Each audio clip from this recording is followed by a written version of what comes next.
ஆண்டவரை நோக்கி நாம் தலைகளை தாழ்த்தி கண்களை மூடி ஜெபம் செய்வோம். எங்களை அதிகமாக நேசிக்கிற எங்கள் அன்பின் பரலோக பிதாவே, ஆசீர்வதிக்கப்பட்ட அந்த நல்ல நாள் காலை வேளைக்காக உம்முடைய நாமத்தை நன்றியோடு நாங்கள் ஸ்தோத்திரிக்கிறோம். கர்த்தருடைய கிருபையும் இரக்கமும் எங்கள் மேலே பூர்ணமாய் விளங்கும்படி இந்த நாளை ஆண்டவராகிய தேவன் நீர் எங்களுக்கு ஆசீர்வாதமாய் மாற பண்ண வேண்டும் என்று நாங்கள் ஜெபிக்கிறோம். நாங்கள் ஓடுகின்ற ஓட்டங்கள் வீணும் விரதமாக கர்த்தாவை கடந்து போய்விடாதபடி அவைகளுக்கேற்ற முழு மகிமைகளை தடையில்லாமல் நாங்கள் பெற்றுக்கொள்ள ஆவியானவராகிய கர்த்தர் ஏற்ற வல்லமைகளை தந்து நீர் எங்கள் ஒவ்வொருவரையும் ஆசீர்வதிப்பீராக. கிருபையும் நன்மையும் ஆசீர்வாதமும் வல்லமையும் எங்களோடு கூட விளங்குகிறது. இனி வரக்கூடிய ஒவ்வொரு வேளையிலும் நாங்கள் பிரத்யட்சமாய் கண்டு உம் நாமத்தை மகிமைப்படுத்த நீரே இரக்கங்களை தந்து ஆசீர்வதிக்க வேண்டும் என்று நாங்கள் வேண்டிக் கொள்கிறோம். பாடப்போகின்ற பாடல்கள், வாசிக்கப் போகின்ற வேத பகுதி, உரைக்கப்பட போகின்ற கர்த்தருடைய தியானங்கள் மட்டுமல்லாமல் கர்த்தருடைய நாமத்தை ஆராதிக்கும் ஆராதனைகள் அத்தனிலும் உங்களுடைய ஆசீர்வாதம் வல்லமை பெரிதாய் விளங்கும்படி எல்லாவற்றையும் ஆண்டவருடைய கரங்களுக்குள்ளாக தாழ்த்தி ஒப்புக் கொடுக்கிறோம். உம்முடைய சித்தம் எங்கள் மூலம் நிறைவாக்கப்பட நீரே கிருபை தந்து மேன்மைப்படுத்த வேண்டும் என்று இயேசு கிறிஸ்துவின் நாமத்தினால் வேண்டிக் கொள்கிறோம் எங்கள் பரிசுத்தமுள்ள நல்ல பிதாவே. ஆமேன், ஆமேன்.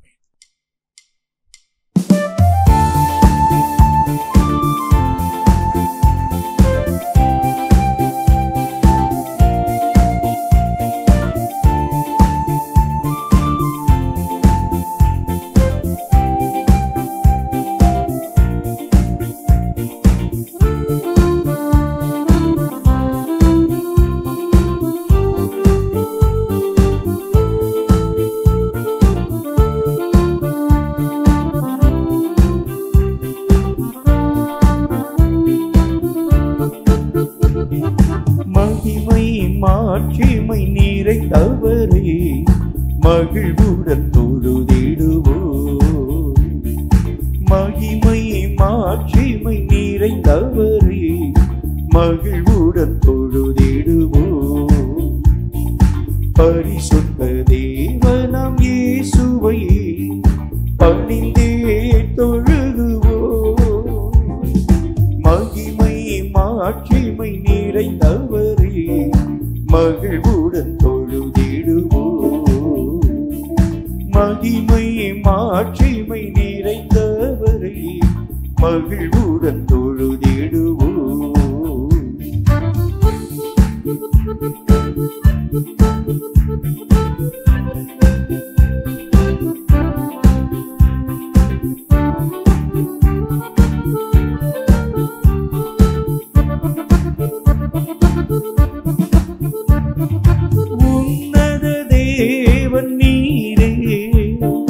ஞானம் நிறைந்தவரே, உன்னத தேவன் நீரே, ஞானம் நிறைந்தவரே. முழங்கால் யாவுமே பாரினில் முடங்கிடுதே. உயர்ந்தவரே, சிறந்தவரே, என்றும் தொழுதிடுவோம். உயர்ந்தவரே, சிறந்தவரே, என்றும் தொழுதிடுவோம். மகிமை மாட்சிமை நிறைந்தவரே மகிழ்வுடன் தொழுதிடுவோம்.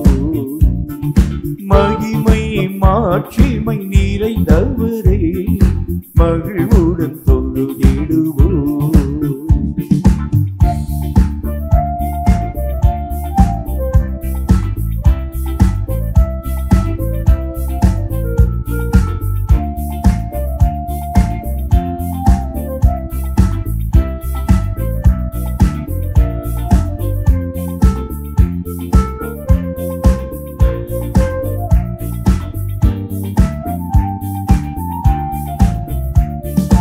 ஒருவரும் சேரா ஒளியில் வாசம் செய்பவரே, ஒருவரும் சேரா ஒளியில் வாசம் செய்பவரே. ஒளியினை தந்துமே இதயத்தில் வாசம் செய்யும். ஒளி நிறைவே, அருள் நிறைவே, என்றும் தொழுதிடுவோம். ஒளி நிறைவே, அருள் நிறைவே, என்றும் தொழுதிடுவோம். மகிமை மாட்சிமை நிறைந்தவரே மகிழ்வுடன் தொழுதிடுவோம். மகிமை மாட்சிமை நிறைந்தவரே மகிழ்வுடன் தொழுதிடுவோம்.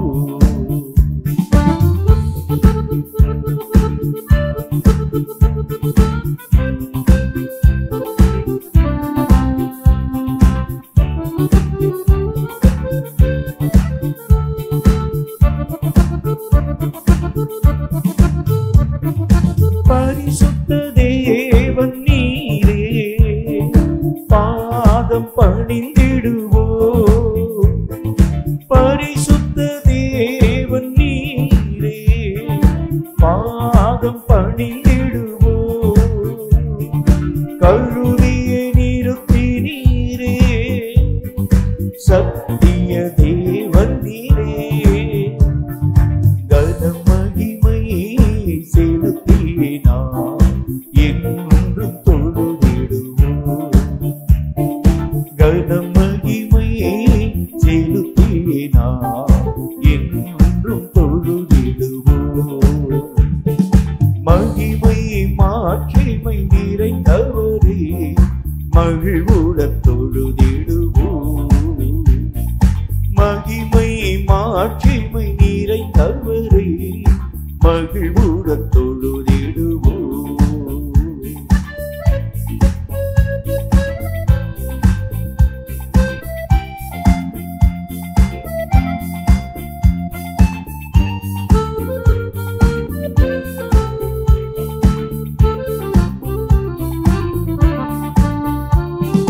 நித்திய தேவனும் நீரே நீதி நிறைந்தவரே. நித்திய தேவன் நீரே நீதி நிறைந்தவரே. அடைக்கலமானவரே அன்பு நிறைந்தவரே. நல்லவரே வல்லவரே என்றும் தொழுதிடுவோம். நல்லவரே வல்லவரே என்றும் தொழுதிடுவோம். மகிமை மாட்சிமை நிறைந்தவரே மகிழ்வுடன் தொழுதிடுவோம். மகிமை மாட்சிமை நிறைந்தவரே மகிழ்வுடன் தொழுதிடுவோம். பரிசுத்த தேவனாம் இயேசுவை பணிந்தே தொழுகுவோம். மகிமை மாட்சிமை நிறைந்தவரே மகிழ்வுடன் தொழுதிடுவோம். மகிமை மாட்சிமை நிறைந்தவரே மகிழ்வுடன் தொழுதிடுவோம். சங்கீதங்களின் புஸ்தகம் 150வது அதிகாரம். கர்த்தர் தாமே இந்த சங்கீத வாக்கியங்களின் மூலம் நம்மோடு பேசும்படி தலைகளை தாழ்த்தி கண்களை மூடி கர்த்தரை நோக்கி நாம் ஜெபித்து தொடர்ந்து நாம் யாவரும் எழுந்து நின்று இந்த சங்கீதத்தை ஆராதனையோடு இணைந்து வாசிப்போம். சங்கீதங்களின் புஸ்தகம் 150வது அதிகாரம். கர்த்தர் தாமே இந்த சங்கீத வாக்கியங்களின் மூலம் நம்மோடு கூட பேசும்படி தலைகளை தாழ்த்தி கர்த்தரை நோக்கி உள்ளத்தை திறந்து நாம் ஜெபம் செய்வோம். எங்களை அதிகமாக நேசிக்கிற எங்கள் அன்பின் பரலோக பிதாவே, உம்மால் எழுதி கொடுக்கப்பட்ட இந்த சத்திய வேத எழுத்துக்களுக்காக ஸ்தோத்திரம். இவைகளை நாங்கள் ஆராயவும் அறியவும் உணரவும் இவைகளுக்குரிய சகல ஆழமான காரியங்களை கற்றுக்கொள்ளவும் அவைகளின்படி வாழ்ந்து உம் நாமத்தை மகிமைப்படுத்தி உம் ராஜ்யத்தை வந்தடையவும் தக்கதான இரக்கங்களை கிருபைகளை நீர் எங்கள் ஒவ்வொருவருக்கும் தந்து நீர் ஆசீர்வதிக்க வேண்டும் என்று நாங்கள் ஜெபிக்கிறோம்.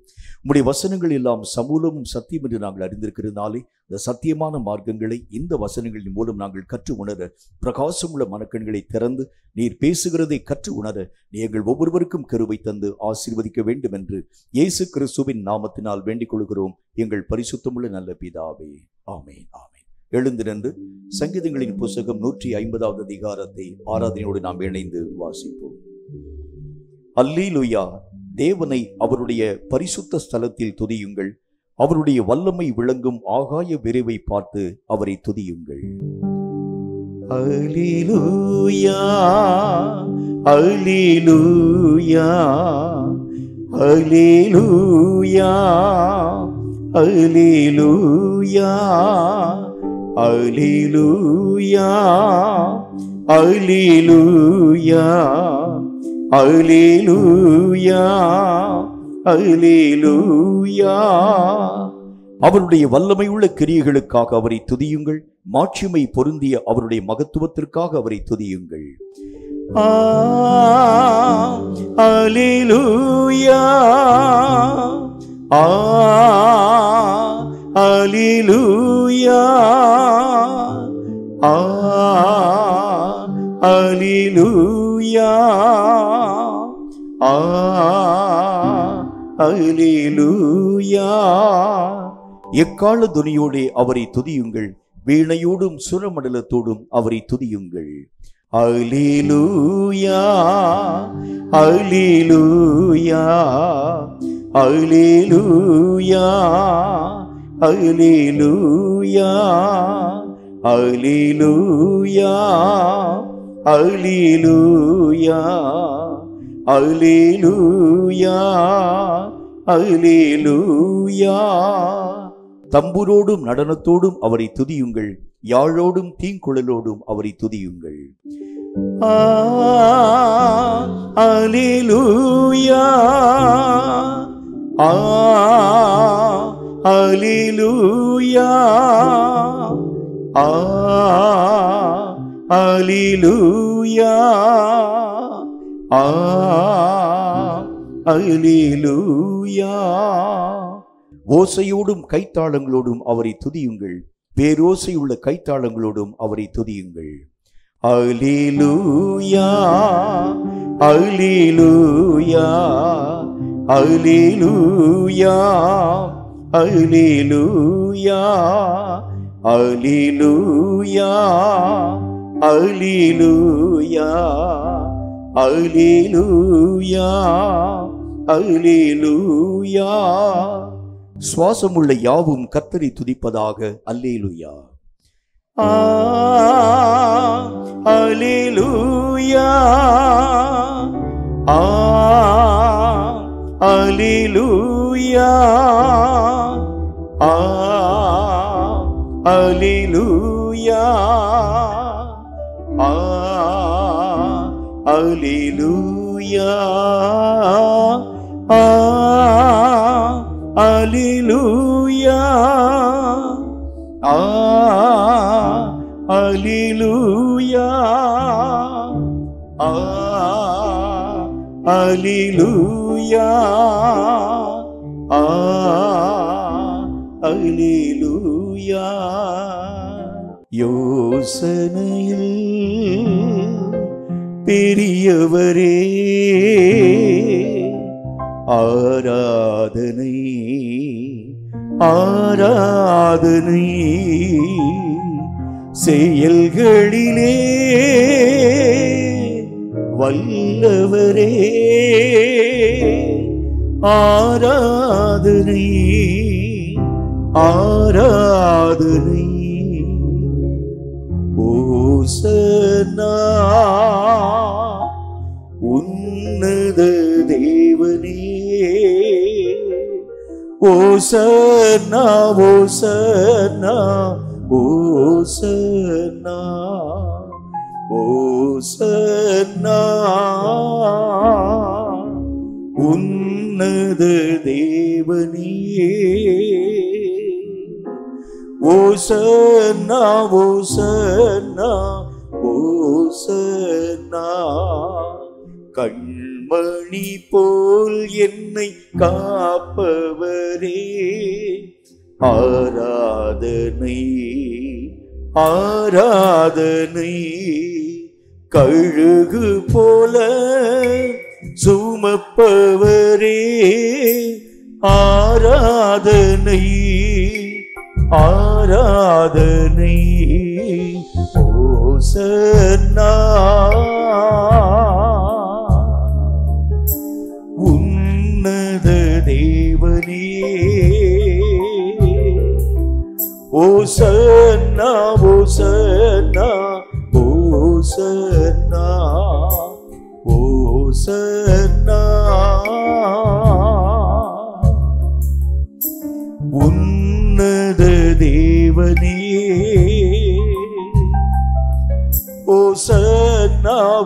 ஓசன்னா ஓசன்னா என் வேலனே என் கோட்டையே ஆராதனை உமக்கே என் வேலனே என் கோட்டையே ஆராதனை உமக்கே மறைவிடமே ஆமென் ஆண்டவரே நீ ஆராதனை உமக்கே மறைவிடமே என் உறைவிடமே ஆராதனை உமக்கே ஆராதனை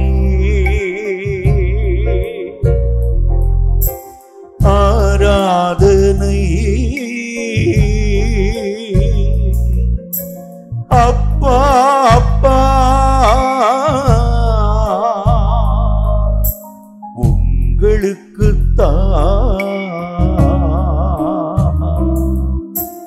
உங்களுக்குத்தான் ஆராதனை ஆராதனை அப்பா அப்பா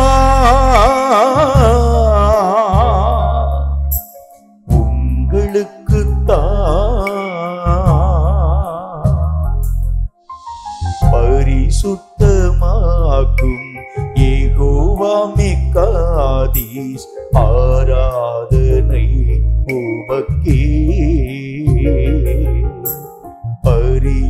பரிசுத்தமாக்கும் யெகோவா மெக்காதீஸ் ஆராதனை உமக்கே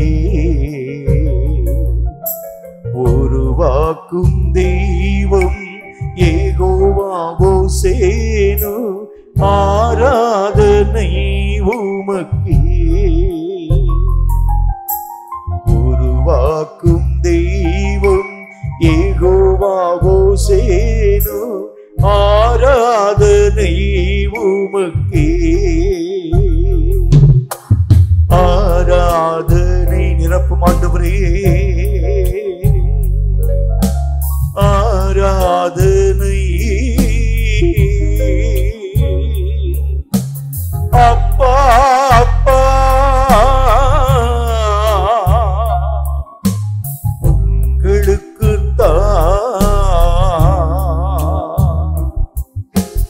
உங்களுக்குத்தான் ஆராதனை ஹல்லேலூயா ஆராதனை அப்பா அப்பா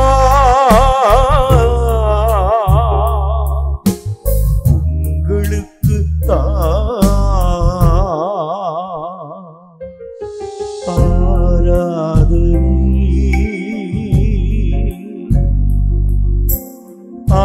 ஆராதனை அப்பா அப்பா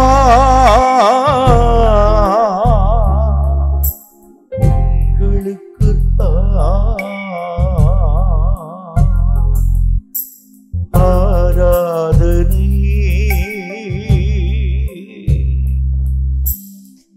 ஆராதனை அப்பா அப்பா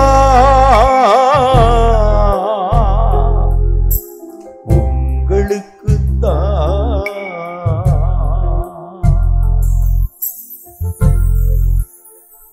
கைவிடா தெய்வமே கருணையின் சிகரமே மெய்யான தீபமே என் வாழ்வின் பாக்கியமே கைவிடா தெய்வமே கருணையின் சிகரமே மெய்யான தீபமே என் வாழ்வின் பாக்கியமே. எல்லாரும் இணைந்து முழந்தாள் படியிட்டு முழுவதும் தருகிறே. நான் முழந்தாள் படியிட்டு முழுவதும் தருகிறே. நானும் என் வீட்டாரும் உம்மையே நேசிப்போ. உமக்காய் ஓடுவோ. உந்தன் நாமம் சொல்லுவோ. நானும் என் வீட்டாரும் உம்மையே நேசிப்போ. உமக்காய் ஓடுவோ. உந்தன் நாமம் சொல்லுவோ. எபினேசர் எபினேசர் இதுவரை உதவினே. யெகோவா ஈரே எல்லாம் பார்த்துக் கொள்வீ. எபினேசர் எபினேசர் ஆமென் ஆண்டவரே இதுவரை உதவினே. யெகோவா ஈரே எல்லாம் பார்த்துக் கொள்வீ. முழந்தாள் படியிட்டு முழுவதும் தருகிறே. நான் முழந்தாள் படியிட்டு முழுவதும் தருகிறே. நானும் என் வீட்டாரும் உம்மையே ஆமென் ஆண்டவரே நேசிப்போ. உமக்காய் ஓடுவோ. உந்தன் நாமம் சொல்லுவோ. நானும் என் வீட்டாரும் உம்மையே நேசிப்போ. உமக்காய் ஓடுவோ. உந்தன் நாமம் சொல்லுவோ. அல்லேலூயா அல்லேலூயா அல்லேலூயா அல்லேலூயா அல்லேலூயா அல்லேலூயா அல்லேலூயா அல்லேலூயா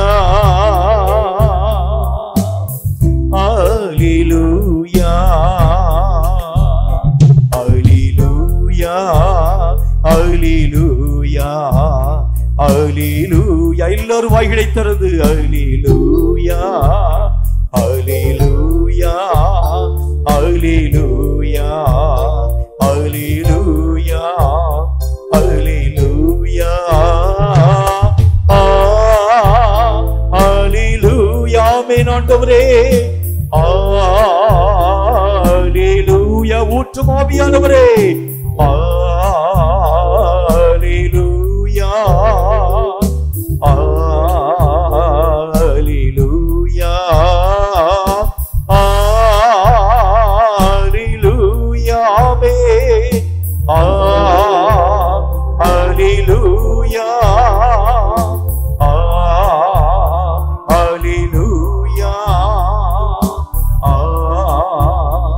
அல்லேலூயா அல்லேலூயா. ஆமென் ஆண்டவரே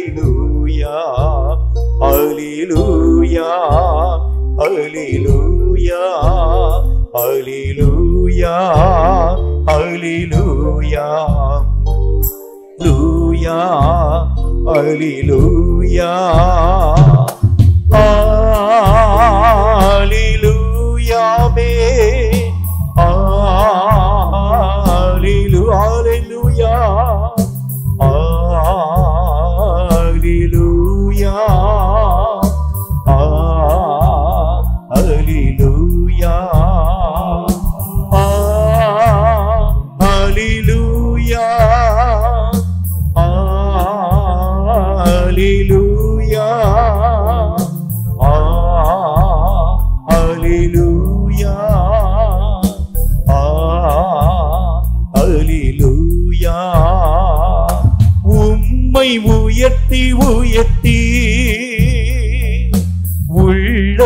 மகிழுதையா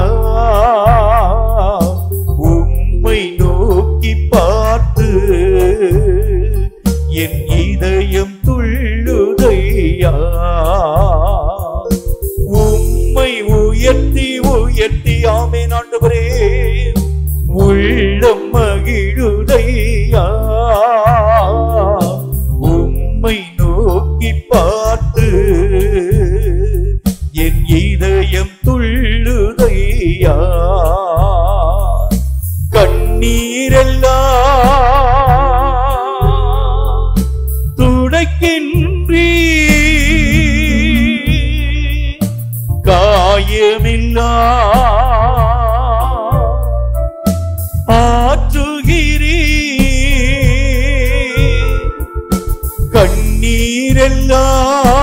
கண்ணீரெல்லாம் துடைக்கின்றீ காயமில்லா ஆற்றுகிறீ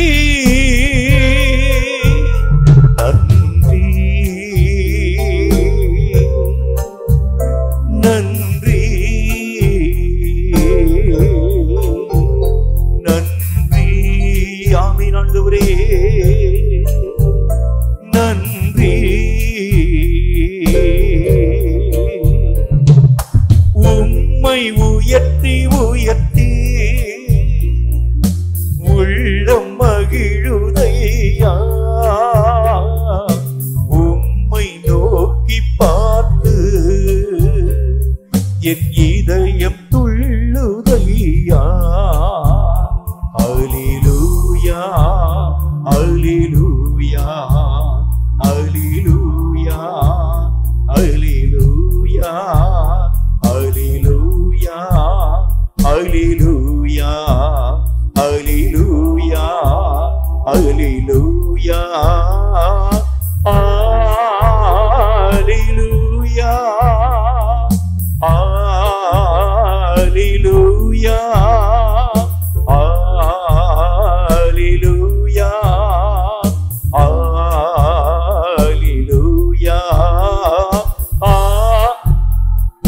ஆமென் ஆண்டவரே அல்லேலூயா அல்லேலூயா அல்லேலூயா ஊற்றப்பட வேண்டுமே உன்னதத்தின் ஆவி உயிர்ப்பிக்க வேண்டும் எம்மை தேவா முன்மாரியாக அன்று பொழிந்திட்ட ஆவியை பின்மாரியாக என்று பொழிந்திடுமே முன்மாரியாக அன்று பொழிந்திட்ட ஆவியை பின்மாரியாக என்று பொழிந்திடுமே ஊற்றப்பட வேண்டுமே உன்னதத்தின் கரங்களை தட்டி உயிர்ப்பிக்க வேண்டும் எம்மை தேவா முன்மாரியாக அன்று பொழிந்திட்ட ஆவியை பின்மாரியாக என்று பொழிந்திடுமே முன்மாரியாக அன்று பொழிந்திட்ட ஆவியை பின்மாரியாக என்று பொழிந்திடுமே என்னை அபிஷேகமே என் தலையை நனைக்க ஆவியால் நிரப்புமே பாத்திரம் வழிந்தோடும் செல்லாழும் மூழ்கியே நேசரன்பில் மகிழ அக்கினி அபிஷேகம் எந்த நாவல் தித்திடும் ஊற்றப்பட வேண்டுமே உன்னதத்தின் ஆவி வேண்டும் எம்மை தேவா முன்மாரியாக அன்று பொழிந்திட்ட ஆவியை பின்மாரியாக என்று பொழிந்திடுமே முன்மாரியாக அன்று பொழிந்திட்ட ஆவியை பின்மாரியாக என்று பொழிந்திடுமே பொழிந்திடும் வல்லமை உன்னதத்தின் வல்லமை ஆவியின் வல்லமை அக்கினியின் வல்லமை பொழிந்திடும் ஆமென் ஆமென் உன்னதத்தின் வல்லமை ஆவியின் வல்லமை அக்கினியின் வல்லமை வல்லமை தேவை தேவா வல்லமை தாரும் தேவா தேவை தேவா இப்போ தாரும் தேவா தேவை தேவா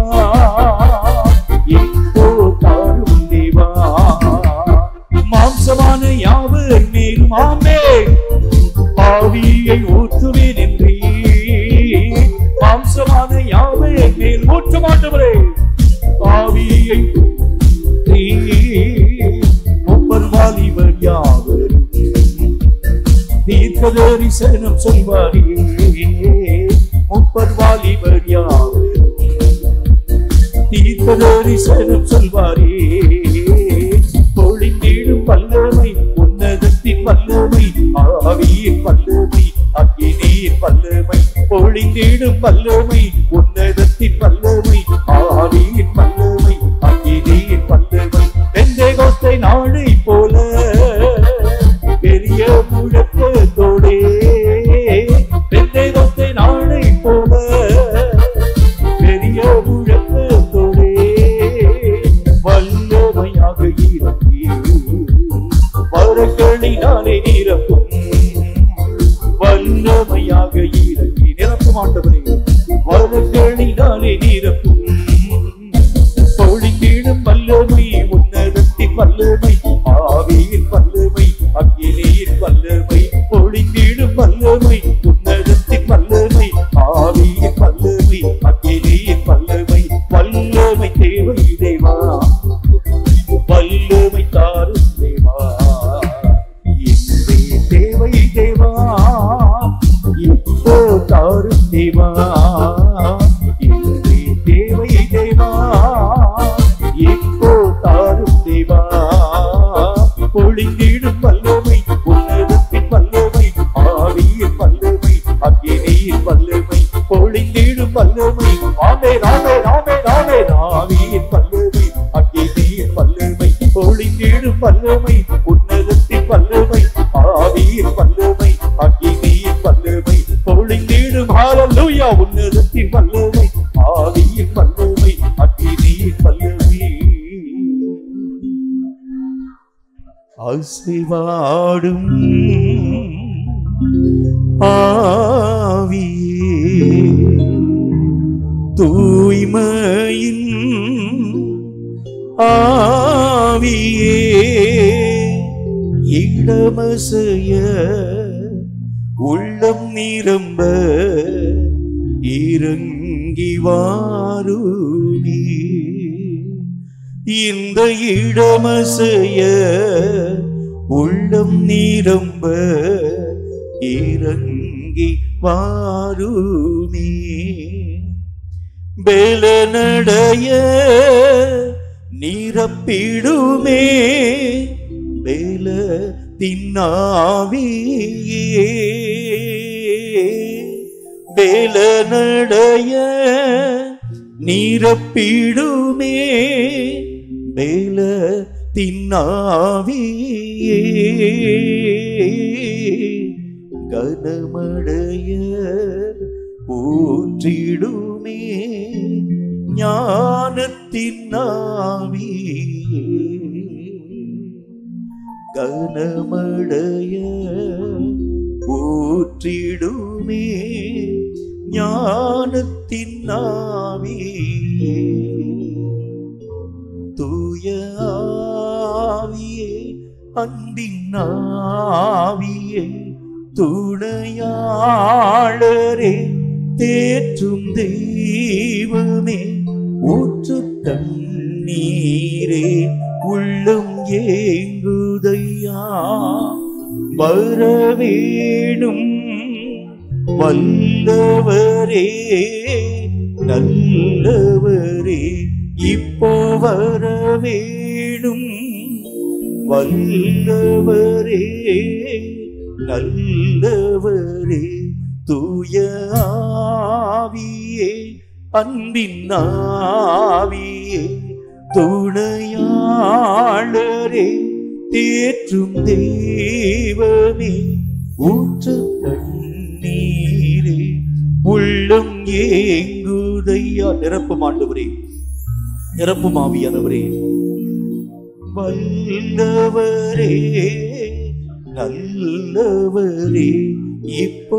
வரவேணும் வல்லவரே நல்லவரே இப்போ வரவேணும் வல்லவரே நல்லவரே வாரும் தூய ஆவியே, உம் பிரசன்னத்தை வாஞ்சிக்கிறோ, உம் வல்லமையால் என்னை நீரைத்து நீராளுகை செய்யும். வாரும் தூய ஆவியே, உம் பிரசன்னத்தை வாஞ்சிக்கிறோ, உம் வல்லமையால் என்னை நீரைத்து நீராளுகை செய்யும். ஜீவத்தண்ணீர் நீரே, தாகம் தீர்க்கும் ஊற்றே, ஆலோசனை கர்த்தரே,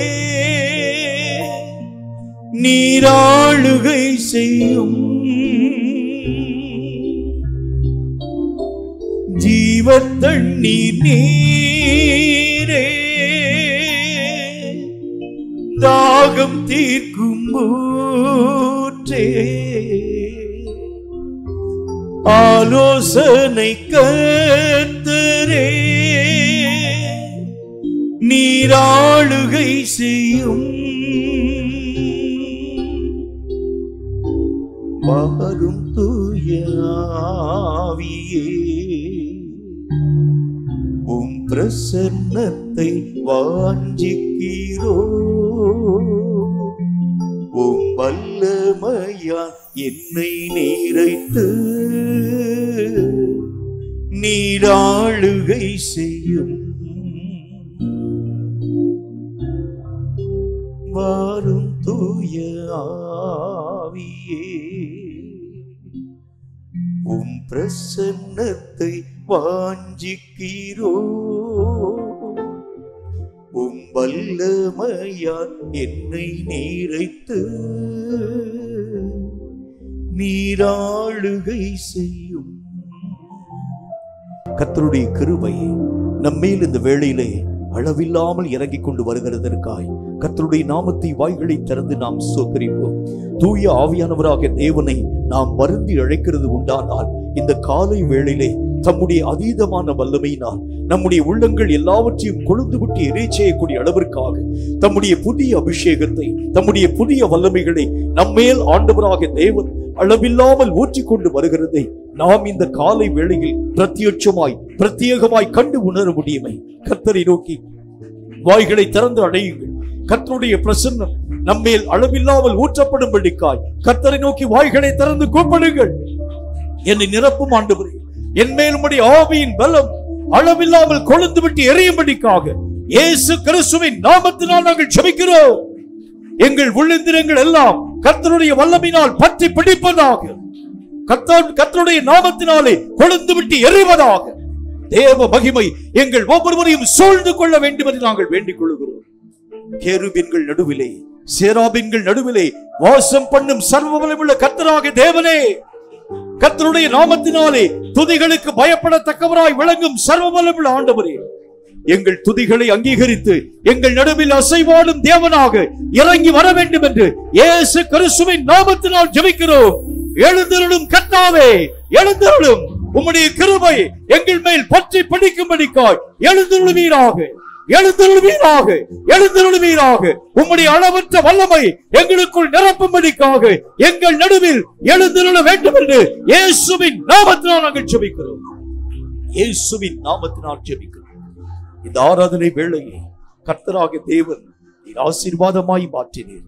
உம்முடைய மகிமைகளை, உம்முடைய வல்லமைகளை நாங்கள் பார்க்கும்படிக்காக எங்கள் நடுவில் கர்த்தருடைய பிரசன்னம் எழுந்தருளி கடந்து வந்திருக்கிறதற்காக நன்றி. எங்களை ஆசீர்வதிக்கும் கர்த்தர் நீர் எங்கள் நடுவிலே இருக்கிறதற்காக ஸ்தோத்திரம்.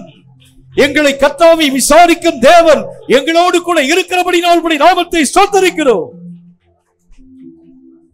இந்த வேளையிலும் கர்த்தருடைய நாமத்தினாலே சில ஜெப குறிப்புகளுக்காக ஒருமனப்பட்டு நாம் ஜெபிக்க வேண்டியது அவசியம். வருகின்ற புதிய வருஷத்திற்காக கர்த்தரை நோக்கி நாம் ஜெபிக்க வேண்டும். வருகின்ற புதிய வருஷத்தில் ஆகிலும் கர்த்தருடைய வாக்குத்தத்தமான எழுப்புதலின் வாக்குத்தத்தம் நிறைவாக்கப்படும்படிக்காக கர்த்தரை நோக்கி நாம் ஜெபிக்க வேண்டும். வருஷங்கள் வர வர காலங்கள் கொடிய காலங்களாக மாற்றிக்கொண்டு வருகிறதை கண்கூடாக நீங்களும் நானும் கண்டு கொண்டு வருகிறோம். எல்லா இடங்களிலும் பயங்கரங்கள் இந்த நாட்களிலே தேசம் எங்கிலும் வியாபித்துக் கொண்டு வருகிறதை நாம் மெய்யாகவே கண்டு கொண்டு வர துவங்கிறோமே. கர்த்தருடைய நாமத்தினாலே வருகின்ற புதிய வருஷம் ஆகிலும் சமாதானம் நிறைந்த ஒரு ஆண்டாக தேசத்திலே ஆண்டவராக தேவனை அறியும் அறிவினாலே ஜனங்கள் நிரப்பப்படும்படிக்காக, சபைகள் நிறைந்து வழியும்படியாக, கர்த்தருடைய ஊழியங்கள் செழிப்பாய் காணப்படும்படிக்காக, தடுக்கிறவன் இல்லாததினாலே கர்த்தருடைய சித்தம் இதோ இந்த அகில உலகம் எங்கிலும் நிறைவாக்கப்படும்படிக்காக, தேவனுடைய பரிசுத்தமுள்ள நாமத்தினாலே தேவனுடைய விருப்பங்கள் நிறைவாக்கப்படுகிறது மட்டுமல்ல, கர்த்தராகிய தேவனுடைய நாமத்தினால் எல்லா காரியங்களும் அதினதின் காலத்தில் நேர்த்தியாய் உருவாக்கப்படும்படிக்காக கர்த்தரை நோக்கி நாம் ஒருமனப்பட்டவர்களாய் ஜெபிக்க வேண்டியது அவசியம். வருகின்ற புதிய வருஷத்தில் ஆகிலும் எங்கள் குடும்பங்களிலே ரட்சிக்கப்படாத ஒவ்வொருவரும் ரட்சிப்பின் வல்லமைகளை பெற வேண்டுமே. எங்கள் சபைகள் கர்த்தருடைய நாமத்தினால் நிரப்பப்பட வேண்டுமே. எங்கள் ஊழியத்தின் எல்லைகள் விரிவாக்கப்படும்படிக்காக உம்முடைய நாமத்தினால் நாங்கள் ஒருமனப்பட்டு ஜெபிக்கிறோம். எங்கள் தேவைகள் சந்திக்கப்படும்படிக்காக நாங்கள் ஜெபிக்கிறோம். அநேகம் உயர்வுகளை, அநேகம் ஆசீர்வாதங்களை நாங்கள் பெறுகிறது மட்டுமல்ல, எந்த காலத்திலும் கர்த்தரை விட்டு விலகாத ஒரு மனதை நீர் எங்களுக்கு தர வேண்டும் என்று உம்முடைய நாமத்தினால் நாங்கள் ஜெபிக்கிறோம் என்று கர்த்தரை நோக்கி எல்லாரும் வாய்களை திறந்து வருகின்ற புதிய வருஷத்திற்காக, இந்த வருஷத்தை கர்த்தர் நன்மையினால் நிரப்பும்படிக்காக கர்த்தருடைய நாமத்தினால் ஒருமனப்பட்டவர்களாய் இணைந்து நாம் ஜெபிக்க போகின்றோம்.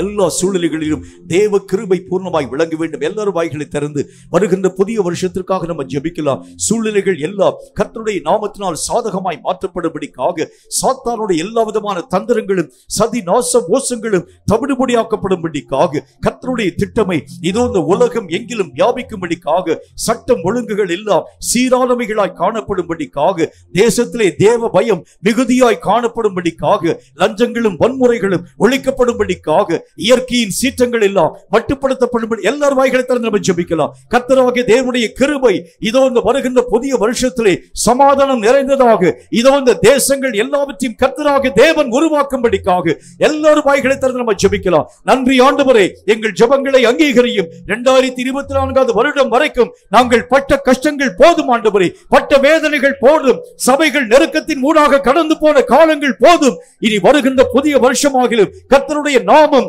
இதோ தேசம் எங்கிலும் அகில உலகம் எங்கிலும் பரிபூர்ணமாய் மகிமையாய் காணப்படும்படிக்காக சபையாராகிய நாங்கள் ஒருமனப்பட்டு வருகின்ற புதிய வருஷத்திற்காக ஜெபிக்கிறோம். எங்கள் பிள்ளைகள் கர்த்தராகிய தேவனை அறியும் அறிவினால் நிரப்பப்படுவார்களாக. எங்கள் குடும்பம் கர்த்தராகிய தேவனை கர்த்தாவே உமக்கு ஸ்தோத்திரம் ஏற்றுக்கொண்ட குடும்பமாய் விளங்கும்படிக்காக ஜெபிக்கிறோம். எங்கள் சபைகள் நிரம்பி வழியும்படிக்காக கர்த்தரை நோக்கி நாங்கள் ஒருமனப்பட்டு ஜெபிக்கிறோம். ஊழியங்கள் எல்லாம் விரிவாக்கப்படும்படிக்காக, எல்லா காரியங்களிலும் தேவ சித்தம் நிறைவாக்கப்படும்படிக்காக ஒருமனப்பட்டு நாங்கள் ஜெபிக்கிறோம். எங்கள் ஜெபங்களை கர்த்தரின் அங்கீகரியும். அதற்கு தக்கதாக, அதற்கு அதிகமாக அநேக மகிமைகளை கர்த்தர் விளங்க பண்ணி வருகின்ற புதிய வருஷம் நன்மை தரும் ஆண்டாக உருவாக்கப்படும்படி நாங்கள் ஜெபித்த எங்கள் ஜெபங்களை அங்கீகரித்து அதற்கு தக்கதாக, அதற்கு அதிகமாக அநேக மகிமைகளை விளங்க பண்ணி ஆசீர்வதிக்க வேண்டும் என்று இயேசு கிறிஸ்துவின் நாமத்தினால் வேண்டிக் கொள்கிறோம் எங்கள் பரிசுத்தமுள்ள நல்ல பிதாவே, ஆமென். கர்த்தருக்கு என்று காணிக்கை செலுத்தும் நேரத்திற்குள் நாம் வருகின்றோம். காணிக்கைகளை கைகளிலே வைத்துக் கொண்டு தலைகளை தாழ்த்தி கண்களை மூடி கர்த்தரை நோக்கி நாம் ஜெபிப்போம். தொடர்ந்து பாடல் பாடப்படும். அப்பொழுது நாம் கர்த்தருக்கு காணிக்கையை படைக்கலாம். நம்மையும் நம்முடைய காணிக்கைகளையும் கர்த்தராகிய தேவன் அங்கீகரிக்கும்படிக்காக உள்ளத்தை ஒருமனப்படுத்தி இந்த காணிக்கைகள் ஆண்டவராகிய தேவனுக்கு உகந்த பலியாய் காணப்படும்படிக்காக கர்த்தரை நோக்கி நாம் ஜெபிப்போம். எங்களை அதிகமாக நேசிக்கிற எங்கள் அன்பின் பரலோக பிதாவே, எத்தனையோ நன்மைகளை கர்த்தர் எங்களுக்காக உருவாக்கினீர். எங்களால் இயன்ற இந்த சொற்பமான காணிக்கையை தேவனுக்கென்று நாங்கள் படைக்க மனப்பூர்வமாய் நாங்கள் கடந்து வருகிறோம். கர்த்தாவே, அவலட்சணமாகவோ அல்லது விசனமாகவோ அல்ல, கர்த்தருடைய பரிசுத்தமுள்ள நாமத்தை மகிமைப்படுத்தும் பொருட்டாகவே நாங்கள் மனமுவந்து கொடுக்கும் இந்த காணிக்கையாகிய பலிகளை நீர் அங்கீகரித்து ஏற்றுக்கொள்ளு. அதற்கேற்ற கிருபைகளை, இரக்கங்களை நீர் எங்களுக்கு தந்து ஆசீர்வதிக்க வேண்டும் என்று இயேசு கிறிஸ்துவின் நாமத்தினால் வேண்டிக் கொள்கிறோம் எங்கள் பரிசுத்தமுள்ள நல்ல பிதாவே, ஆமென், ஆமென்.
சத்ய தேவத்தின் ஏகமைந்தனே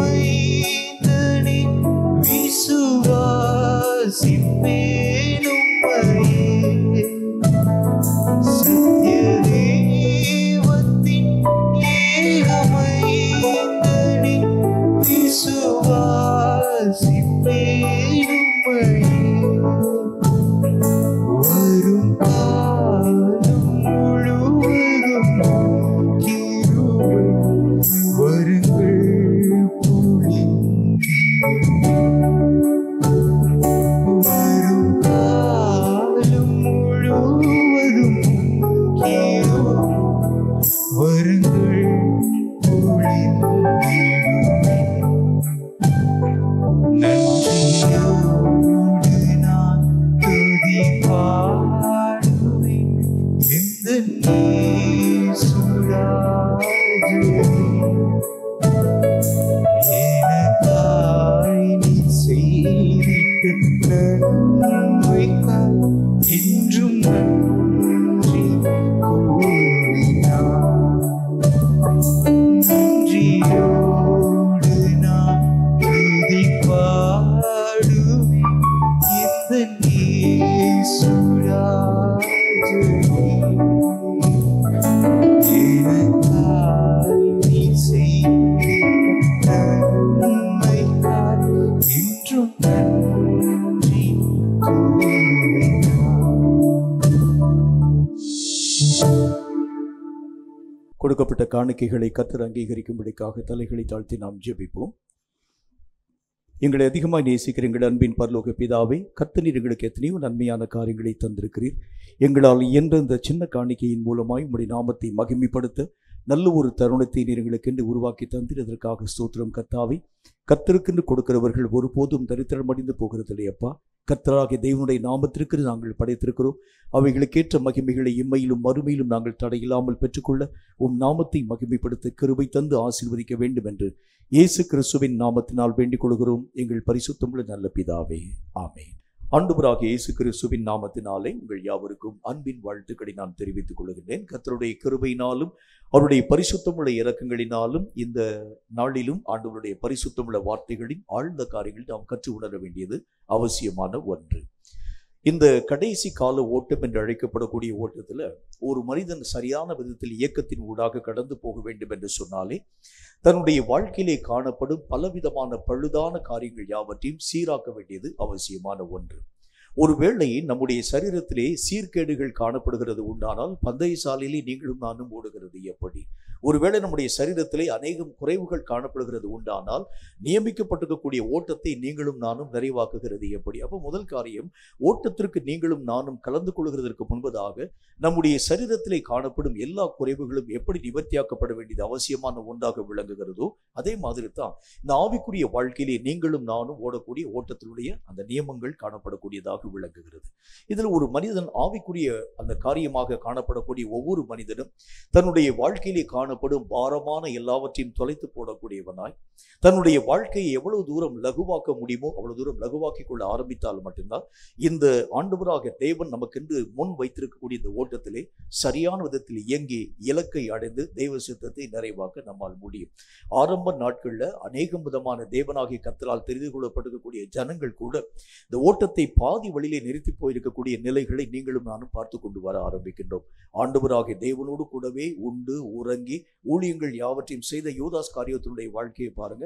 அவ்வளவு தூரம் நல்ல ஒரு ஓட்டத்தின் ஊடாக கடந்து போக ஆரம்பித்தான் என்றாலும் கூட அவனுடைய வாழ்க்கையிலே காணப்படும் பலவிதமான பாரமான சுமைகளிலே நின்று அல்லது தேவன் அருவருக்கக்கூடிய காரியங்களிலே நின்று அவன் விடுதலை ஆக்கப்படாமல் காணப்பட ஆரம்பிச்சதுனால அந்த ஓட்டத்தை பாதி வழியிலே நின்று போனதாக கர்த்தருடைய வேத புத்தகத்தின் வழியாக நீங்களும் நானும் கற்றுக்கொள்ள முடியும். இப்போ நம்முடைய வாழ்க்கையிலே ஓட்டத்தை துவங்குகிறது பெரிய விஷயம் இல்லை, அந்த ஓட்டத்தை சரியான விதத்தில் நிறைவாக்குகிறது தான் மேன்மையாக நினைவு கூறப்படக்கூடிய ஒரு காரியமாக விளங்குகிறது. நம்முடைய வாழ்க்கையிலே கர்த்தராகிய தேவன் சொல்லக்கூடிய வார்த்தைகளை சற்று நாம் வாசிக்கலாம். எரேமியா தீர்க்கதரிசியின் புத்தகத்துல 7வது அதிகாரம் 3வது வசனம் இந்த வார்த்தையை நமக்கு சொல்கிறது. எரேமியா 7:3 வாசிக்கிறேன். அது என்ன விதமான வார்த்தை நமக்கு சொல்கிறது பாருங்கள். இஸ்ரவேலின் தேவனாகிய சேனைகளின் கர்த்தர் சொல்லுகிறார், உங்கள் வழிகளையும் உங்கள் கிரியைகளையும் சீர்படுத்துங்கள், அப்பொழுது உங்களை இந்த ஸ்தலத்திலே குடியிருக்க பண்ணுவேன். நம்முடைய வழிகளையும் நம்முடைய கிரியைகள் எல்லாவற்றையும் நாம் ஆண்டவராகிய தேவனுக்குள் சீராக்க வேண்டியது அவசியம். ஒரு மனிதன் ஆவிக்குரிய வாழ்க்கையிலே இந்த ஓட்டத்தின் காரியத்தின் ஊடாக கடந்து போகக்கூடிய நேரத்தில் அதாவது வானவெளியிலே ஏவப்படக்கூடிய அநேக விதமான விண்கலங்களை நீங்கள் பார்க்க ஆரம்பிக்கிறது உண்டானால், ராக்கெட்டை நீங்கள் பார்க்க ஆரம்பிக்கிறது உண்டானால், ஒவ்வொரு ஸ்டேஜ் வைஸாக அந்த ராக்கெட் ஆனது அதாவது அந்த ராக்கெட் வேகமாய் பறந்து போகக்கூடிய நேரத்தில் ஒரு குறிப்பிட்ட இலக்கை எட்டக்கூடிய நேரத்தில் அதனுடைய பின்பகுதி அப்படி கடந்து பூமியை நோக்கி விழுகிறதை பார்க்க முடியும். இன்னும் சற்று மேலே கடந்து போகக்கூடிய நேரத்தில் அடுத்த பாகம் அந்த ராக்கெட்டை விட்டு அப்படி மெய்யாகவே அது இந்த காரியங்கள் யாவற்றை விட்டு விலகி அவைகள் பூமியை நோக்கி வருகிறதை பார்க்க முடியும். அப்படி இந்த பாரங்கள் எல்லாவற்றையும் நீங்களும் நானும் லகுவாக்க ஆரம்பித்தால் மட்டும்தான் ஆண்டவராகிய தேவனுடைய ராஜ்யத்தை சென்று அடைய உங்களாலும் என்னாலும் ஆகும். பாரத்தோடு கூட பறக்கிறது முடியாது.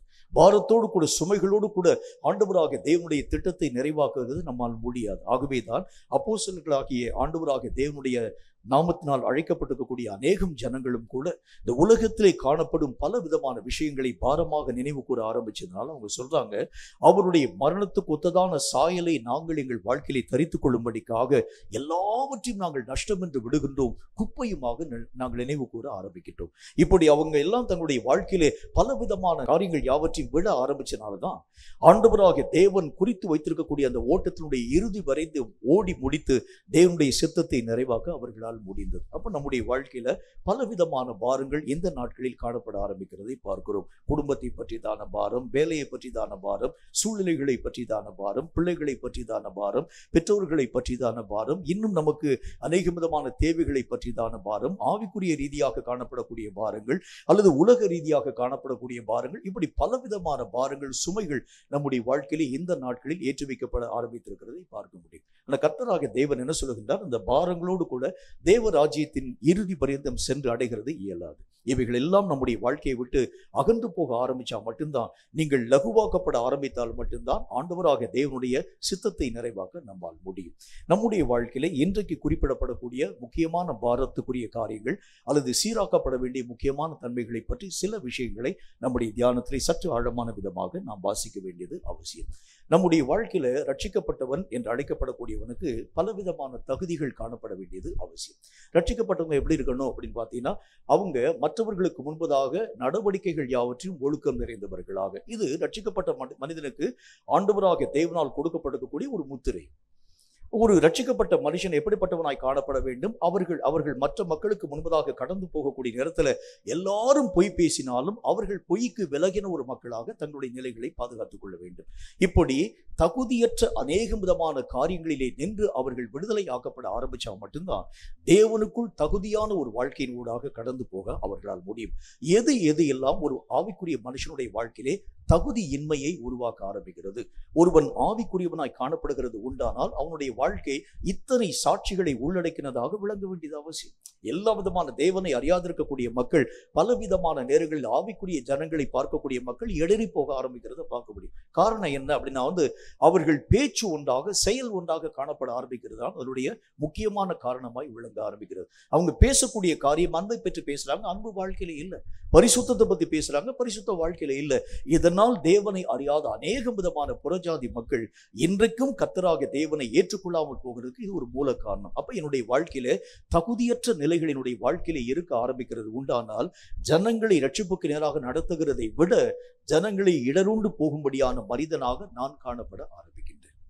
ஆண்டவருடைய வேத புத்தகத்தில் ரோமருக்கு எழுதப்பட்ட நிருபத்தில் அப்போஸ்தலனாகிய பரிசுத்த பவுல் சொல்லுகின்றார், எல்லா விதமான காரியத்தையும் பற்றி கர்த்தருடைய நாமத்தினாலே அவர் பேசிக்கொண்டு வரும்பொழுது அவர் சொல்லுகின்றார், எழுதியிருக்கிறபடி புறஜாதிகளின் மத்தியிலே கர்த்தருடைய நாமம் உங்கள் நிமித்தம் தூஷிக்கப்படுகிறதுன்னு சொல்றேன்.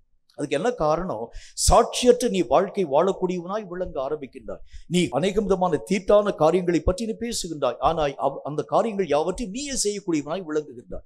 இந்த காரியத்தின் நிமித்தமாய் எழுதப்பட்டிருக்கக்கூடிய அந்த வார்த்தைகளின் நிமித்தமாக எல்லா மக்களுக்கு முன்பதாக தேவனுடைய நாமம் உங்கள் கிரியைகளின் மூலம் தூஷிக்கப்பட ஆரம்பிக்கிறது. இதெல்லாம் தகுதியற்ற செயல்கள். நம்முடைய வாழ்க்கையில எதெல்லாம் தகுதியற்றதாய் காணப்படுகிறதோ இவைகளெல்லாம் நீங்களும் நானும் தொலைத்து போட ஆரம்பிச்சா மட்டும்தான் ஆண்டவராக தேவனுக்குள் முன்னேற்றமான வாழ்க்கையின் ஊடாக கடந்து போக நம்மால் முடியும். ஆவிக்குரிய வாழ்க்கைன்னு சொன்னால் நீங்களும் நானும் நினைக்கிறது மாதிரி இது ஒரு சாதாரணமான ஒரு ஓட்ட பந்தயத்தை போல காணப்படக்கூடியவைகள் அல்ல. இதுல பலவிதமான நிலைகளிலே நீங்களும் நானும் கடந்து போக வேண்டும். பலவிதமான சோதனைகள், பலவிதமான உபத்திரவங்கள், பலவிதமான அநேகம் பாடுகள், வேதனைகள், பலவிதமான இழப்புகள், நஷ்டங்கள், இதெல்லாம் தாண்டி நம்ம கடந்து போக வேண்டியது அவசியமான ஒன்று. இயேசு அந்த உலகத்திலே வாழ்ந்து தன்னுடைய இறுதி ஓட்டத்தை நிறைவாக்க போகின்றார். இறுதியிலே ஆண்டவராக தேவனுடைய பரிசுத்தமுள்ள நாமத்தினாலே தன்னுடைய ஓட்டத்தினுடைய இறுதி பகுதியை நோக்கி கடந்து வரக்கூடிய நேரம். அந்த பகுதியிலே ஆண்டவராக இயேசு கிறிஸ்து ஓட்டத்தை முடிக்கிறதுக்கு எத்தனை தியாகத்தை செஞ்சார்னு யோசிச்சு பாருங்க. எல்லா ஜனங்களாலும் பரியாசம் பண்ணப்படக்கூடிய நிலைகளை ஏற்றுக்கொண்டவராக, எல்லா மக்களாலும் காரி உமிழப்படக்கூடிய நிலைகளை ஏற்றுக்கொண்டவராக, எல்லா மக்களாலும் மெய்யாகவே தூஷணமாய் தூஷிக்கப்படக்கூடிய நிலைகளின் ஊடாக, எல்லா மக்களுடைய பாரங்களையும் தன்மேல் ஏற்றுக்கொள்ளக்கூடிய நிலைகளின் ஊடாக, அது மட்டுமில்லாமல் எல்லா ஜனங்களாலும் அருவருப்பாய் நினைவு கூறப்படக்கூடிய சிலுவை மரணத்தை தன் வாழ்க்கையில் ஏற்றுக்கொள்ளக்கூடியவராக. அப்படின்னா என்ன அர்த்தம்? ஒரு மனிதன் பரலோகத்தை எட்ட வேண்டும் என்றால் தன்னுடைய பலவிதமான நிலைகளை அவன் இழக்க கொடுக்க வேண்டியது அவசியமான ஒன்று. நம்முடைய வாழ்க்கையில அநேகமான மக்களுடைய வாழ்க்கையில ஒரு டிக்னிட்டி நம்முடைய வாழ்க்கையில் இருக்கிறத பார்க்க முடியும். நான் ஒரு மதிப்பும் மரியாதையும் நிறைந்த ஒரு குடும்பத்தை சார்ந்த ஒரு மனிதன், நான் இப்படிப்பட்ட ஒரு வாழ்க்கையின் ஊடாக கடந்து போகிறது எப்படி? நம்ம அறியாத ஒரு டிக்னிட்டி நம்முடைய உள்ளத்துக்குள்ளாக இருக்கிறத பார்க்க முடியும். நான் இப்படிப்பட்ட காரியத்தின் ஊடாக கடந்து போகிறது எப்படி? ஆனால் இயேசு கிறிஸ்து தன்னுடைய வாழ்க்கையில எப்படிப்பட்ட காரியத்தின் ஊடாக கடந்து போகிறார் என்று பாருங்கள். அவர் வானத்தையும் பூமியும் உண்டாக்கின சர்வ வல்லமுள்ள ஆண்டவராக தேவனுடைய ஒரே பேரான குமாரனாய் காணப்படக்கூடிய தேவனுடைய தற்சுரூபமாய் காணப்படக்கூடியவர். அவர் டிக்னிட்டி பார்த்திருந்தானா எப்படி இருந்திருக்குன்னு பாருங்களேன். அவர் இந்த உலகத்திலே வந்து எந்த விதமான மக்களுக்கு முன்பதாக ஒரு பழுதான ஒரு வாழ்க்கை வாழக்கூடியவராக, எல்லா ஜனங்களுக்கு முன்பதாக கேவலமான ஒரு வாழ்க்கை வாழக்கூடிய அளவிற்காக அவர் நினைச்சிருந்தா மேன்மையான ஒரு காரியத்தின் ஊடாக கடந்து போயிருக்கலாம். என்றாலும் கூட தரை மட்டும் தாழ்த்தப்படக்கூடிய நிலைகளின் ஊடாக கடந்து போகிறதுக்கு என்ன காரணம் என்றால், பரலோகத்திற்காக சில காரியங்களை நீங்களும் நானும் இழந்தால்தான் இந்த ராஜ்யத்தின் ஊடாக கடந்து போக நம்மால் முடியும். எல்லா தன்மைகளோடும் கூட நான் பரலோக ராஜ்யத்துக்குள் போவேன் என்று சொன்னால் முடியாது. வசனத்தில் ஆண்டவராக தேவன் சொல்லுகின்றார், ஐஸ்வர்யவானை பற்றி கர்த்தராக தேவன் பேசும் பொழுது அவர் சொல்லுகின்றார், ஐஸ்வர்யவான் தேவனுடைய ராஜ்யத்திலே பிரவேசிக்கிறதை காட்டிலும் ஒட்டகமானது ஊசியின் காதலில் நுழைகிறது எளிதாயிருக்கும். எப்படி சொல்றாரு பாருங்களேன். அப்ப பலவிதமான நிலைகளை நாம் இழக்க கொடுக்க ஆரம்பிச்சா மட்டும்தான் தேவனுடைய ராஜ்யத்திற்குள் பிரவேசிக்கக்கூடிய முழு தகுதியை நாம் நம்முடைய வாழ்க்கையிலே எட்ட முடியும். நம்முடைய வாழ்க்கையிலே தகுதியற்ற நிலை, தேவனுடைய ராஜ்யத்திற்குள் பிரவேசிக்க முடியாத தகுதியற்ற நிலை, அது ஒருவேளை உலகத்திற்கு தகுதியாய் காணப்படலாம். உலகத்துல அந்த காரியம் இல்லை என்று சொன்னால் நீங்களும் நானும் மதிக்கப்படாத ஒரு வாழ்க்கையின் ஊடாக கடந்து போகக்கூடிய அனுபவம் அந்த காரியத்தின் மூலமாக வரலாம். இந்த உலகத்திலே தகுதியாக ஆவிக்குரிய ரீதியிலே தகுதியற்றதாக காணப்படக்கூடிய நிலைகள் நம்முடைய வாழ்க்கையில இருக்கிறது உண்டானால் தேவராஜ்யம் நமக்கு உரிமையானது அல்ல. தேவராஜ்யத்துக்கு போகணும்னா உலகத்திலே நீங்கள் ஒருவேளை துடைத்து போடப்படக்கூடிய கந்தைகளைப் போல காணப்பட ஆரம்பித்தாலும் பரலோக ராஜ்யத்திற்குள் பிரவேசிக்கக்கூடிய நேரத்திலே உங்களை ஏற்றுக்கொள்வார் உண்டாகும்படியான தகுதியின் அடிப்படைகளை நீங்கள் பெற்றுக்கொள்ள வேண்டியது அவசியம். நம்முடைய வாழ்க்கையில் என்னென்ன விதமான தகுதிகளை ஆண்டவராக தேவராஜ்யத்துக்குரிய தகுதியாக நம்முடைய வாழ்க்கையிலே எதிர்பார்க்க ஆரம்பிக்கிறார். சில முக்கியமான தகுதிகளை பற்றி நாம் கற்றுக்கொள்ள வேண்டியது அவசியம். 1 கொரிந்தியரின் புஸ்தகத்துல அதுல 6வது அதிகாரம் 12வது வசனம் இந்த வார்த்தையை நமக்கு சொல்கிறது. 1 கொரிந்தியரின் புஸ்தகம் 6வது அதிகாரம் 12வது வசனம் இந்த வார்த்தையை நமக்கு சொல்கிறது. அதை நான் உங்களுக்காக வாசிக்கிறேன். அது என்ன விதமான வார்த்தையை சொல்லுதுன்னு பாருங்க. எல்லாவற்றையும் அனுபவிக்க எனக்கு அதிகாரம் உண்டு, ஆகிலும் எல்லாம் தகுதியாயிராது. எல்லாவற்றையும் அனுபவிக்க எனக்கு அதிகாரம் உண்டு, ஆகிலும் நான் ஒன்றுக்கும் அடிமைப்பட மாட்டேன். முதல் தகுதி என்ன இருக்கணும் அப்படின்னா கர்த்தராக தேவன் ஒருவரையே தவிர வேறு ஒன்றிற்கும் அடிமைப்படாத ஒரு வாழ்க்கை நீங்களும் நானும் வாழ வேண்டும். பல நேரங்களில் நம்முடைய வாழ்க்கையில சில விஷயங்களை உங்களாலும் என்னாலும் மீறவே முடியாது. குடும்பத்துல காணப்படக்கூடிய மக்களுடைய வாழ்க்கையை நீங்களும் நானும் எடுத்து ஆராய்ந்து பார்க்க ஆரம்பிக்கிறது உண்டானால் சில விஷயங்களை மீறக்கூடிய அந்த தன்மைகள் நம்முடைய வாழ்க்கையில வராது. அந்த காரியங்களை நீங்கள் நான் கட்டாயம் செஞ்சுதான் ஆக வேண்டியது அவசியம். இவைகளை மீறுகிறது உண்டானால் பலவிதமான நஷ்டங்கள், இழப்புகள் நம்முடைய வாழ்க்கையிலே உருவாக்கப்பட ஆரம்பிக்கிறதை பார்க்கலாம். கர்த்தர் என்ன விஷயத்தை நம்முடைய வாழ்க்கையிலே சுட்டி காண்பிக்கிறார் அப்படின்னா ஒரே ஒரு காரியம் தான். வேதம் சொல்லக்கூடிய நல்ல ஒரு வார்த்தையின் அடிப்படையில் பரலோக ராஜ்யம் உங்களை ஏற்றுக்கொள்ள வேண்டும் என்றால் பலவிதமான தகுதியற்ற நிலைகள் நம்முடைய வாழ்க்கையின் எல்லைகளை தாண்டி கடந்து போக வேண்டும். எது தகுதியற்ற ஒரு நிலை? எந்தெந்த விஷயத்திற்கு நீங்களும் நானும் அடிமைகளாய் காணப்படுகிறோம் என்று பாருங்கள்.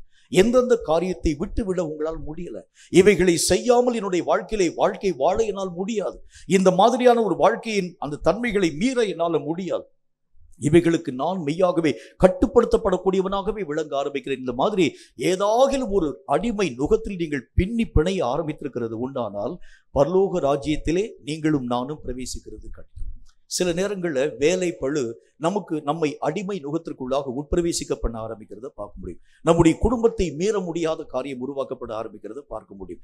சில நேரங்களில் சூழ்நிலைகளை உங்களாலும் என்னாலும் மீற முடியாத காரியங்கள் உருவாக்கப்பட ஆரம்பிக்கிறத பார்க்க முடியும். கர்த்தர் என்ன சொல்லுகின்றார்?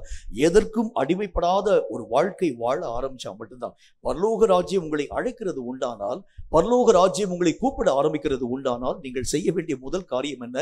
எல்லாவற்றையும் உதறி போட்டுக்கொண்டு போகக்கூடிய அளவிற்கு நீங்கள் திராணி பெற்ற மக்களாக விளங்கள். ஏதாகிலும் ஒரு அடிமை நுகம் இந்த ஒரு காரியத்தை நான் செஞ்சு முடுக்காம வருகிறது எப்படி? பல ஜனங்கள் பலவிதமான வார்த்தைகளை பற்றி பேச ஆரம்பிப்பாங்க. என்னுடைய பிள்ளைக்கு நான் மெய்யாகவே திருமணம் செய்யக்கூடிய இந்த காலங்கள் வந்திருக்கிறது, இந்த காரியத்தை நான் செய்து முடித்து விட்டு தேவனுடைய ராஜ்யத்துக்குள்ளாக வருகிறேன்.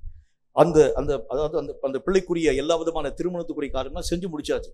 இப்பொழுது இவர்கள் மறுபடியும் கர்த்தரை நோக்கி ஜெபிக்க ஆரம்பிக்கிறார். இப்ப நீங்க கூப்பிடாதீங்க ஆண்டவரே, ஏனென்றால் என்னுடைய பிள்ளைக்கு உரிய ஒரே ஒரு மகனையோ மகளையோ பார்த்து விட்டு நான் உங்களுடைய ராஜ்யத்துக்குள்ளாக வருகின்றேன். ஒரே ஒரு மகனையோ ஒரே ஒரு மகளையோ கர்த்தராக தேவனுடைய கிருபையினால் அவர்கள் பெற்ற உடனே அவங்க சொல்லுவாங்க, கர்த்தாவே இப்பொழுதும் என்னுடைய ஜீவனை நீ எடுத்துக்கொள்ள வேண்டாம், ஏனென்றால் இந்த பிள்ளையை வளர்க்க வேண்டிய பொறுப்பு என் பொறுப்பு தான். அதாவது இந்த பிள்ளைக்குரிய ஒவ்வொரு விதமான காரியங்கள் யாவற்றையும் செய்ய வேண்டிய கடமை, அதாவது என்னுடைய மடியிலே வைத்து வளர்க்க வேண்டிய பொறுப்பு அது என்னுடைய பொறுப்பு. ஆகவே என்னுடைய பேரனையும் என்னுடைய பேத்தியும் நான் வளர்க்கக்கூடிய அளவுக்கு காலங்களை தர வேண்டும். இனி அந்த பேரனையும் பேர்த்தையும் வளர்க்கக்கூடிய நேரத்தில் அடுத்த ஒரு காரியத்திற்காக ஜெபிப்பார்கள். அவர்களுக்கு திருமணம் பண்ணும்படிக்காக நான் ஜெபிக்கிறேன் ஆண்டவரே, அந்த திருமணத்தை பார்த்துட்டு நம்முடைய ராஜ்யத்துக்குள்ளாகும். இப்படி பலவிதமான காரியங்களிலே நீங்களும் நானும் சிக்குண்ட ஒரு மக்களாகி விளங்க ஆரம்பிக்கிறோம். இந்த உலகத்தை விட்டு பிரிகிறதற்கு நமக்கு மனசு இல்லை. காரணம் என்ன? உலகம் உங்களையும் என்னையும் அடிமையாய் மாற்றி வைத்திருக்கிறது. உலகத்திலே காணப்படும் வழக்குகளிலே நின்று, உலகத்திலே காணப்படும் ஆசாபாசங்களிலே நின்று, உலகத்திலே காணப்படும் பலவிதமான நிலைகளிலே நின்று வேறு பிரிக்கப்பட நம்முடைய மனம் இருக்கிறது இல்லை. இந்த உலகத்திலே காணப்படும் எல்லா விதமான தன்மைகளை காட்டிலும் பரலோகம் மேன்மை உள்ளது என்பதை பற்றி நீங்களும் நானும் வேத வசனங்களின் வழியாக அறிய ஆரம்பித்தாலும் கூட எந்த மனிதனும் பரலோக ராஜ்யத்துக்குரிய ஆயத்தத்தின் ஊடாக கடந்து போகிறது இல்லை. காரணம், உலகத்தை அவ்வளவாய் அவன் நேசிக்க ஆரம்பிக்கிறான். அதற்கு என்ன காரணம்? உலகத்திற்குள் அவன் அடிமையாக காணப்படக்கூடியவனாய் விளங்குகின்றான். உலகத்திற்காக அழுவானை தவிர ஒருவேளை கர்த்தராகிய தேவனுடைய கிருபைகளை அவன் இழக்கிறது உண்டானால் அவனுடைய கண்களிலே இருந்து ஒரு துளி கண்ணீர் கூட வருகிறதை உங்களாலும் என்னாலும் பார்க்க முடியாது. கர்த்தருடைய வேத புத்தகத்தில் ஆண்டவராக தேவன் சொல்லக்கூடிய வார்த்தையின் அடிப்படையிலே உங்களை அடிமைப்படுத்தக்கூடிய அடிமை நுகம் எதுன்னு பாருங்க. எவைகள் எல்லாவற்றையும் மீற முடியாத ஒரு வாழ்க்கை வாழ்றீங்க. இந்த காரியத்தை விட்டுவிட என்னால முடியாது. இந்த விதமான ஒரு வாழ்க்கையின் ஊடாக நான் மெய்யாகவே பிணைக்கப்பட ஆரம்பிச்சிருக்கிறேன். இவைகளை விட்டு வெளியேறி வர என்னால் முடியாது. கர்த்தருடைய வேத புத்தகத்துல சீமோனை ஆண்டவராக தேவன் அழைக்கின்றார். முதல்ல ஊழியத்திற்காக சீமோன் அப்பொழுது அவருக்கு இருக்கக்கூடிய ஒரே ஒரு தொழில் அநேக விதமான கடலுக்குள்ளாக கடந்து போய் மீன் பிடிக்கக்கூடிய தொழிலை செய்யக்கூடிய சீமோனை கர்த்தராக தேவன் அழைக்க ஆரம்பிக்கின்றார். இந்த ஆண்டவராக தேவனை குறித்து நான் உங்களுக்கு சொல்ல வேண்டும் என்றால், சீமோனால் அந்த நாட்களிலே அறியப்படாதவராய் காணப்படக்கூடியவர் இயேசு. அப்பதான் முதல்ல உள்ள வர்றாரு. உள்ள வந்து சீமோன் என்கிற மனிதனை கர்த்தராக தேவன் அழைக்கின்றார். அழைத்து ஆண்டவராக தேவன் சொல்லுகின்றார், நீ மெய்யாகவே என்னை பின்பற்றி வா, உன்னை நான் மனுஷர்களை பிடிக்கிறவர்களாய் ஆக்குவேன் என்கிறதை பற்றி கர்த்தர் சொல்லுகின்றார். இவர் யார் என்று சீமோனுக்கு தெரியாது. அவர் எங்கிருந்து வந்தார் என்று சொல்லி சீமோனுக்கு தெரியாது. அவர் ஆண்டவர் என்றும் அந்த மனுஷனுக்கு மெய்யாகவே அறியாத ஒன்று. இவைகள் எல்லா விதமான காரியத்தையும் அறியாமல் காணப்பட ஆரம்பித்தாலும் கர்த்தராகிய இயேசு கிறிஸ்து அழைத்த மாத்திரத்தில் வசனத்தில் என்ன போட்டு, சீமோன் தன்னுடைய வலையையும் தன்னுடைய படகையும் தன்னுடைய குடும்பத்தையும் விட்டு இயேசுவை அப்படியே விடாமல் பின்பற்ற ஆரம்பிச்சான். அவனுடைய வாழ்க்கையில இயேசு கிறிஸ்துனுடைய அந்த வார்த்தைக்கு மறு காரியம் ஒண்ணுமே சொல்லல. அவன் செய்த காரியத்தை பார்க்க இயேசு கிறிஸ்து வேற ஒண்ணுமே சொல்லல. நீ உனக்கு உண்டான எல்லாவற்றையும் விட்டு நீ என்னை பின்பற்றுவான்னு கூட சொல்லல. நீ என்னை பின்பற்றுவான்னு தான் சொன்னாரு.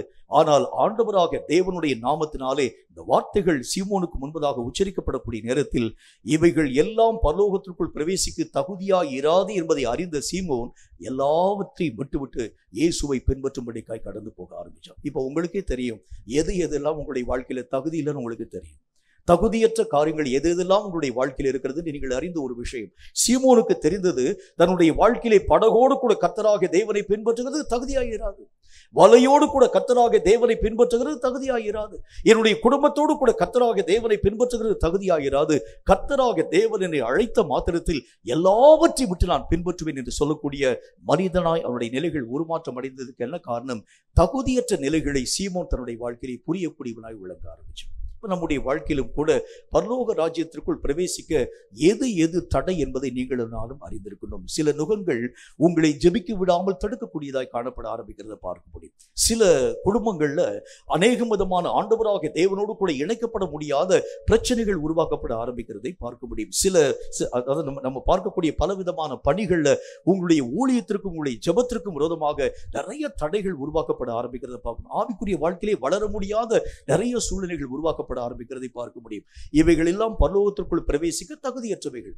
இதெல்லாம் நீங்க களைய ஆரம்பிச்சாதான் தேவராஜ்யத்திற்குள் நீங்கள் மெய்யாகவே பிரவேசிக்கக்கூடிய முழு தகுதியை பெறக்கூடிய ஒரு மக்களாய் விளங்க முடியும். அப்ப வேதம் சொல்லக்கூடிய வார்த்தையின் அடிப்படையில எது எல்லாம் என்னுடைய வாழ்க்கையிலே தகுதியற்றதாய் காணப்படுகிறது என்றால், எந்தெந்த விஷயத்தில் நான் அடிமையாக காணப்படுகிறேனோ அவைகள் எல்லாம் முறித்து போடப்படாது இருக்கிறது உண்டானால் தேவராஜ்யத்திலே நான் பிரவேசிக்கக்கூடிய தகுதியை இழக்கும் ஒரு மனிதனாய் விளங்க ஆரம்பிக்கிறேன்.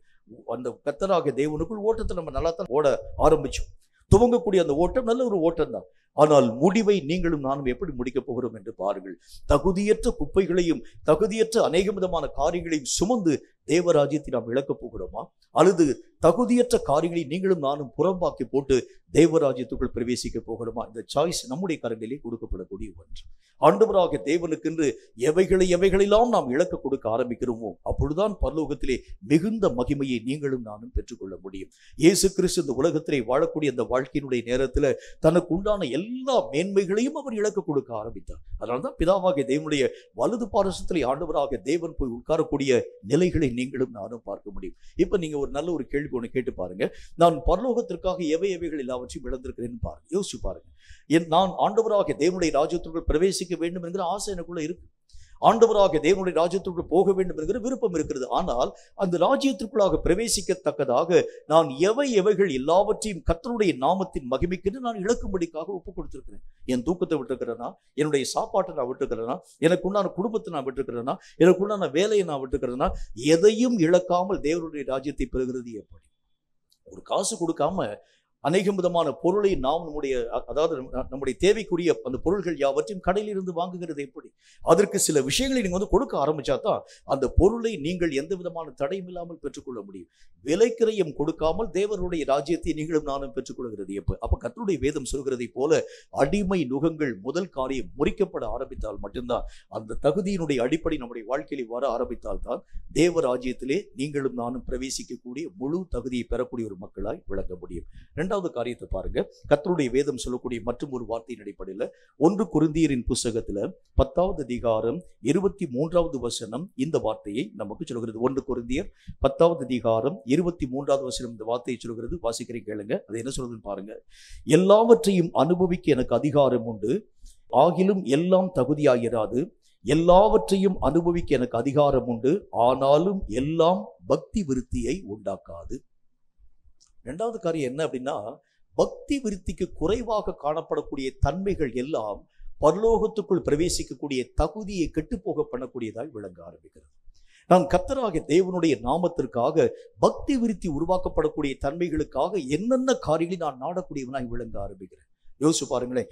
உலகத்திற்காக ஒரு 12 மணி நேரம் நான் செலவழிச்சுட்டு பரலோக ராஜ்யத்திலே பக்தி விருத்தியை நான் பெறும்படிக்காக 1 மணி நேரத்தை நான் கொடுக்கிறது உண்டானால் தேவராஜ்யத்துக்குள் பிரவேசிக்கிறது எப்படி?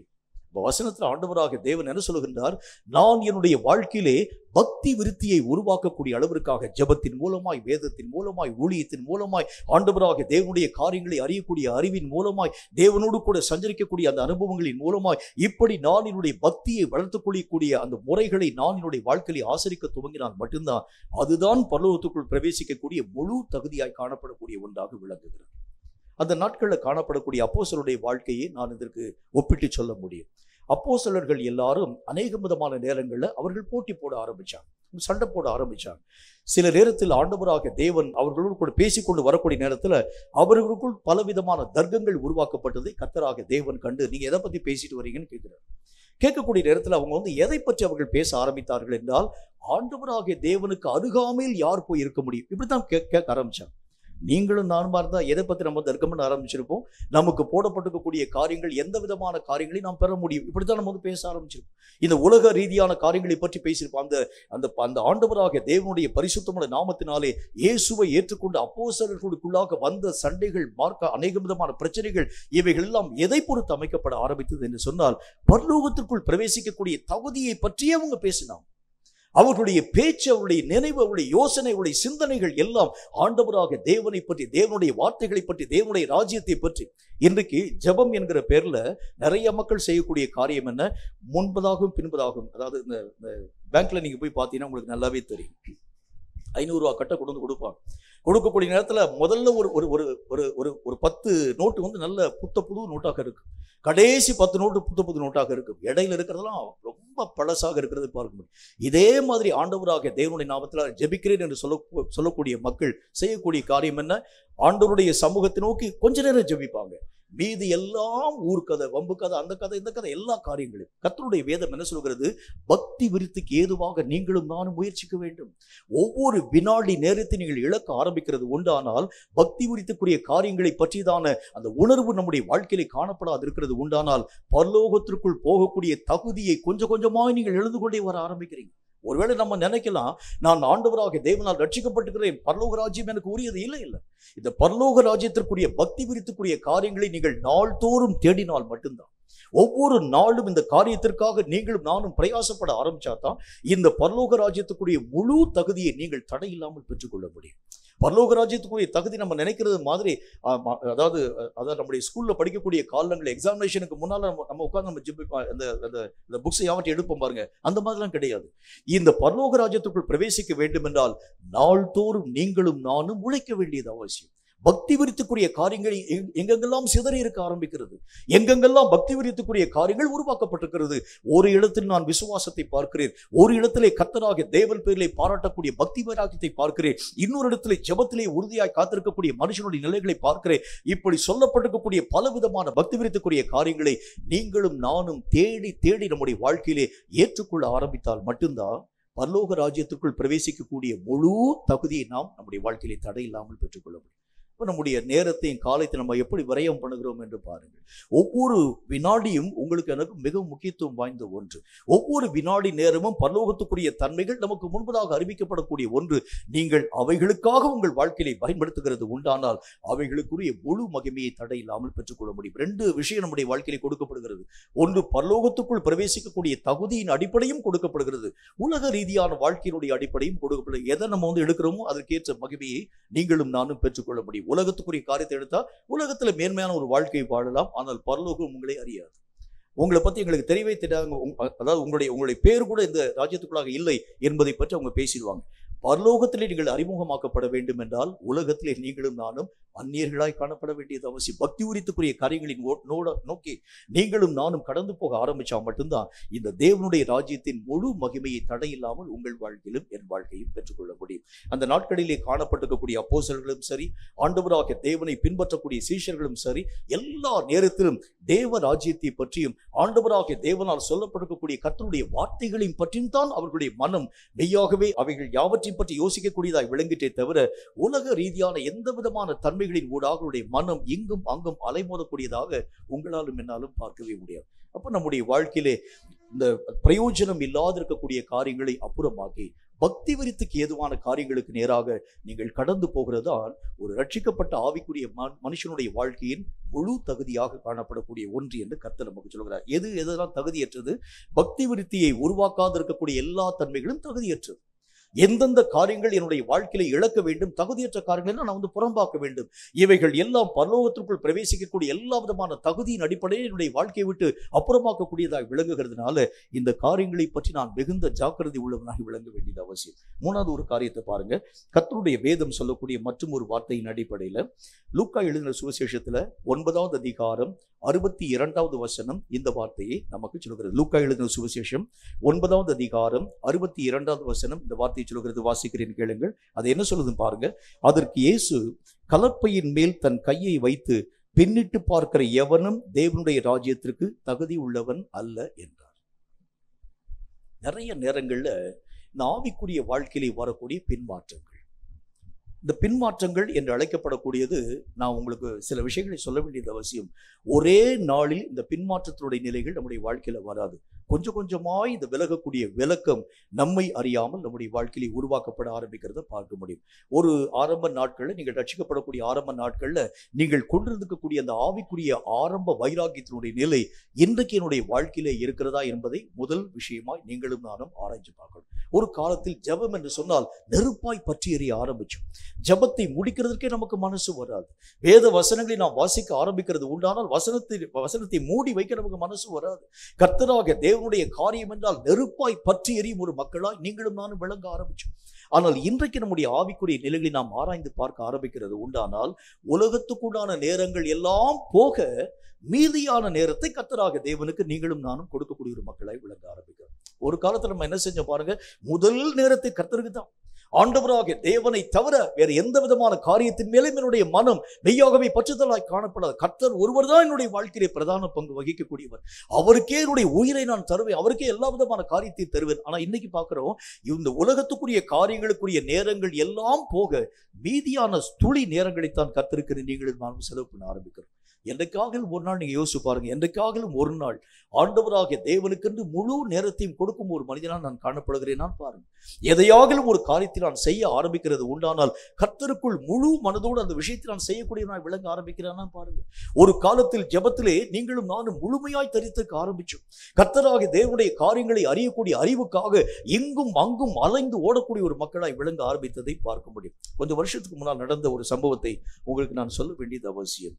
நான் கர்த்தருடைய ஊழியத்திற்காக இந்த திருநெல்வேலி மாவட்டத்திற்கு வந்த அந்த ஆரம்ப காலம், சொந்த ஊராக ராமநாதபுரத்திலிருந்து இங்க திருநெல்வேலிக்கு அழைக்கப்பட்டிருக்கக்கூடிய ஆரம்ப காலம். இப்போ கர்த்தருடைய ஊழியத்தை செய்யும்படிக்காக ஒரு இரவு ஜெபத்திற்கு என்று வரக்கூடிய மக்கள் ஏறக்குறைய ஒரு ரொம்ப ஜனங்கள் வந்திருந்தாங்க. ஒரு 100-150 பேருக்கு மேல வந்திருந்தாங்க. அதுல சில அருமையான வாலிப தம்பிகள் வந்திருந்தாங்க. அவங்கெல்லாம் அந்த ஜெபத்தினுடைய இறுதியில என்னோடு கூட வந்து பேசும்படிக்காக கடந்து வர ஆரம்பிச்சிருந்தாங்க. அவங்க பேசக்கூடிய வார்த்தைகளை நான் கேட்டுருந்தேன். அவங்கள பார்த்து நான் கேட்டேன், நீங்க எல்லாம் எங்க இருந்து வரீங்கன்னு சொல்லி கேட்டேன். எல்லாரும் ஆளுக்கு ஒரு சைக்கிள் வச்சிருந்தாங்க. எங்கிருந்து வருகிறீர்கள் என்பதை பற்றி நான் கேட்க ஆரம்பித்தேன்.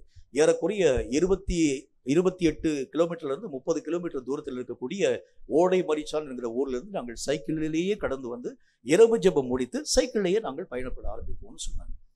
இப்ப அந்த வைராகியத்தை உங்களால பார்க்க முடியுமா? இப்ப இருக்கக்கூடிய மக்கள் சொல்றாங்க, எங்க வீட்டுக்கு பக்கத்துல சபை இருந்தா நான் வேணா வரலாம். இந்த சபைக்காக இவ்வளோ தூரம் வருகிறது எப்படி? ஒரு காலத்துல எங்கே ஆண்டவராகிய தேவனுடைய நாமத்தை மகிமைப்படுத்தும் ஸ்தலங்கள் காணப்பட ஆரம்பித்தாலும் ஜனங்கள் தேடி போக ஆரம்பிச்சாங்க. ஆண்டவராகிய தேவனுடைய காரியங்களுக்காக அவர்கள் விருப்பத்தோடு கூட கடந்து போகக்கூடிய மக்களை விளங்க ஆரம்பிச்சாங்க. ஆனால் இன்றைக்கு இருக்கக்கூடிய கிறிஸ்தவனுடைய வாழ்க்கையுடைய நிலைகளை பார்க்கிறோம். சாக்கு போக்குகளை சொல்றாங்க. ஏங்க இந்த வாரத்தை நீங்க சபைக்கு வரல? சபைக்கு உங்களை மாதிரி, அதாவது நான் வேலை இல்லாத ஒரு ஆள்லாம் கிடையாது. எனக்கு பலவிதமான வேலைகள் உண்டு. அந்த வேலைக்குரிய நேரங்கள் போக மீதியான நேரங்கள் இருக்கிறது உண்டானால் திருச்சபையின் கூடாக கடந்து போக முடியும். சில பேருக்கு ஞாயிற்றுக்கிழமை அன்றுதான் வியாதியே வர ஆரம்பிக்கும். மற்ற நாள்லாம் வராது. மற்ற எல்லா நாள்லையும் நல்லா திடகாத்திரமா எல்லா காரியத்தையும் ஜெயஜாண்டிக்கா செய்யக்கூடிய ஒரு மக்களை விளங்குவாங்க. ஞாயிற்றுக்கிழமை அன்று அது எங்கிருந்தோ ஒரு காய்ச்சல். சில ஸ்கூல்ல படிக்கக்கூடிய நேரத்தில் நீங்களும் நானும் பார்த்துருக்க முடியும். எக்ஸாமினேஷன் வரும்போது காய்ச்சல் வந்துடும். எக்ஸாமினேஷன் வரும்போது இவங்களுக்கு பசங்களுக்கு அநேக விதமாக வயிற்று வலிகள் வருகிறது பார்க்க முடியும். இது எக்ஸாமினேஷனுக்காகவே வரக்கூடிய ஒரு சிம்டமாக காணப்படக்கூடிய ஒன்று. அதே மாதிரி இன்றைக்கு ஆவிக்குரிய வட்டாரத்திலே காணப்படக்கூடிய நிலைகளுக்கு நம்ம பார்க்கலாம். திருச்சபைகள் இந்த நாட்களில் நிரம்பி வழியாமல் போகிறதுக்கு என்ன காரணம்? அதற்கு ஒரே ஒரு காரணம் தான், இந்த ஜனங்கள் எல்லா மக்களும் சாக்கு போக்குகளை சொல்ல ஆரம்பித்தார்கள்.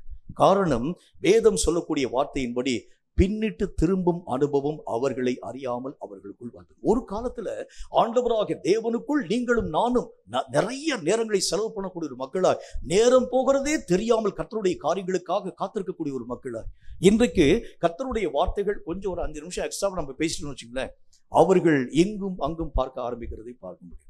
ரொம்ப இன்னைக்கு ரொம்ப கொஞ்சம் உணர்ச்சி வசப்பட்டு ரொம்ப அதிகமா பேச ஆரம்பிக்கிறாரே, சீக்கிரம் செய்தி முடிக்க மாட்டார், இப்படித்தான். அதற்கு காரணம் என்ன தெரியுமா? வேதம் சொல்கிறதை போல உங்களை அறியாத பின்னிட்டு பார்க்கக்கூடிய நிலை உங்களுடைய வாழ்க்கையில வந்துருச்சு. பின்னிட்டு பார்க்கக்கூடிய அனுபவம் உள்ள வந்துருச்சுன்னா ஆண்டவராகிய தேவனை முன்போல் பின்பற்ற உங்களால் முடியாது. முன்பு கர்த்தராகிய தேவனுக்கு சிலுவையை சுமந்து நாம் பின்பற்ற ஆரம்பிச்சோம். ஆனால் இன்றைக்கு அப்படிப்பட்ட ஒரு காரியம்லாம் நம்முடைய வாழ்க்கையில வராது. சிலுவை சுமக்கிறதுனா எப்படிப்பட்டது என்று பாருங்கள். எல்லா விதமான மக்களால் அவமானப்படுத்தப்பட்டு, எல்லா மக்களால் நிந்தனைக்கு உட்படுத்தப்பட்டு, எல்லா மக்களால் காரி உமிழப்பட்டு, எல்லா மக்களுக்கு முன்பதாக அவமானத்தின் சின்னமாக நினைவு கூறப்படக்கூடிய வாழ்க்கையை நீங்களும் நானும் ஏற்றுக்கொண்டு இயேசுவை பின்பற்றும்படிக்காக கடந்து போக ஆரம்பிச்சோம். ஆனால் இன்றைக்கு எல்லா விதமான ஆவிக்குரிய மக்களுடைய நிலைகளை நாம் பார்க்க ஆரம்பிக்கிறது உண்டானால் அவமானங்களை ஏற்றுக்கொள்ளக்கூடிய கிறிஸ்தவர்கள் நீங்கள் நானும் பார்க்கவே முடியாது. ஆண்டவராகிய தேவனுடைய நாமத்திற்கு என்று ஏதாவது ஒரு காரியத்தை இழக்க கொடுக்கக்கூடிய கிறிஸ்தவர்களை நீங்க பார்க்க முடியாது. சபையில கர்த்தருடைய வார்த்தைகளை அறிவிக்கக்கூடிய நேரத்துல சபை போதகன் இழப்பை பற்றி பேசுகிறது உண்டானார், அங்க வந்து வரக்கூடிய மக்கள் என்ன விதமான வார்த்தையை சொல்லுவாங்க?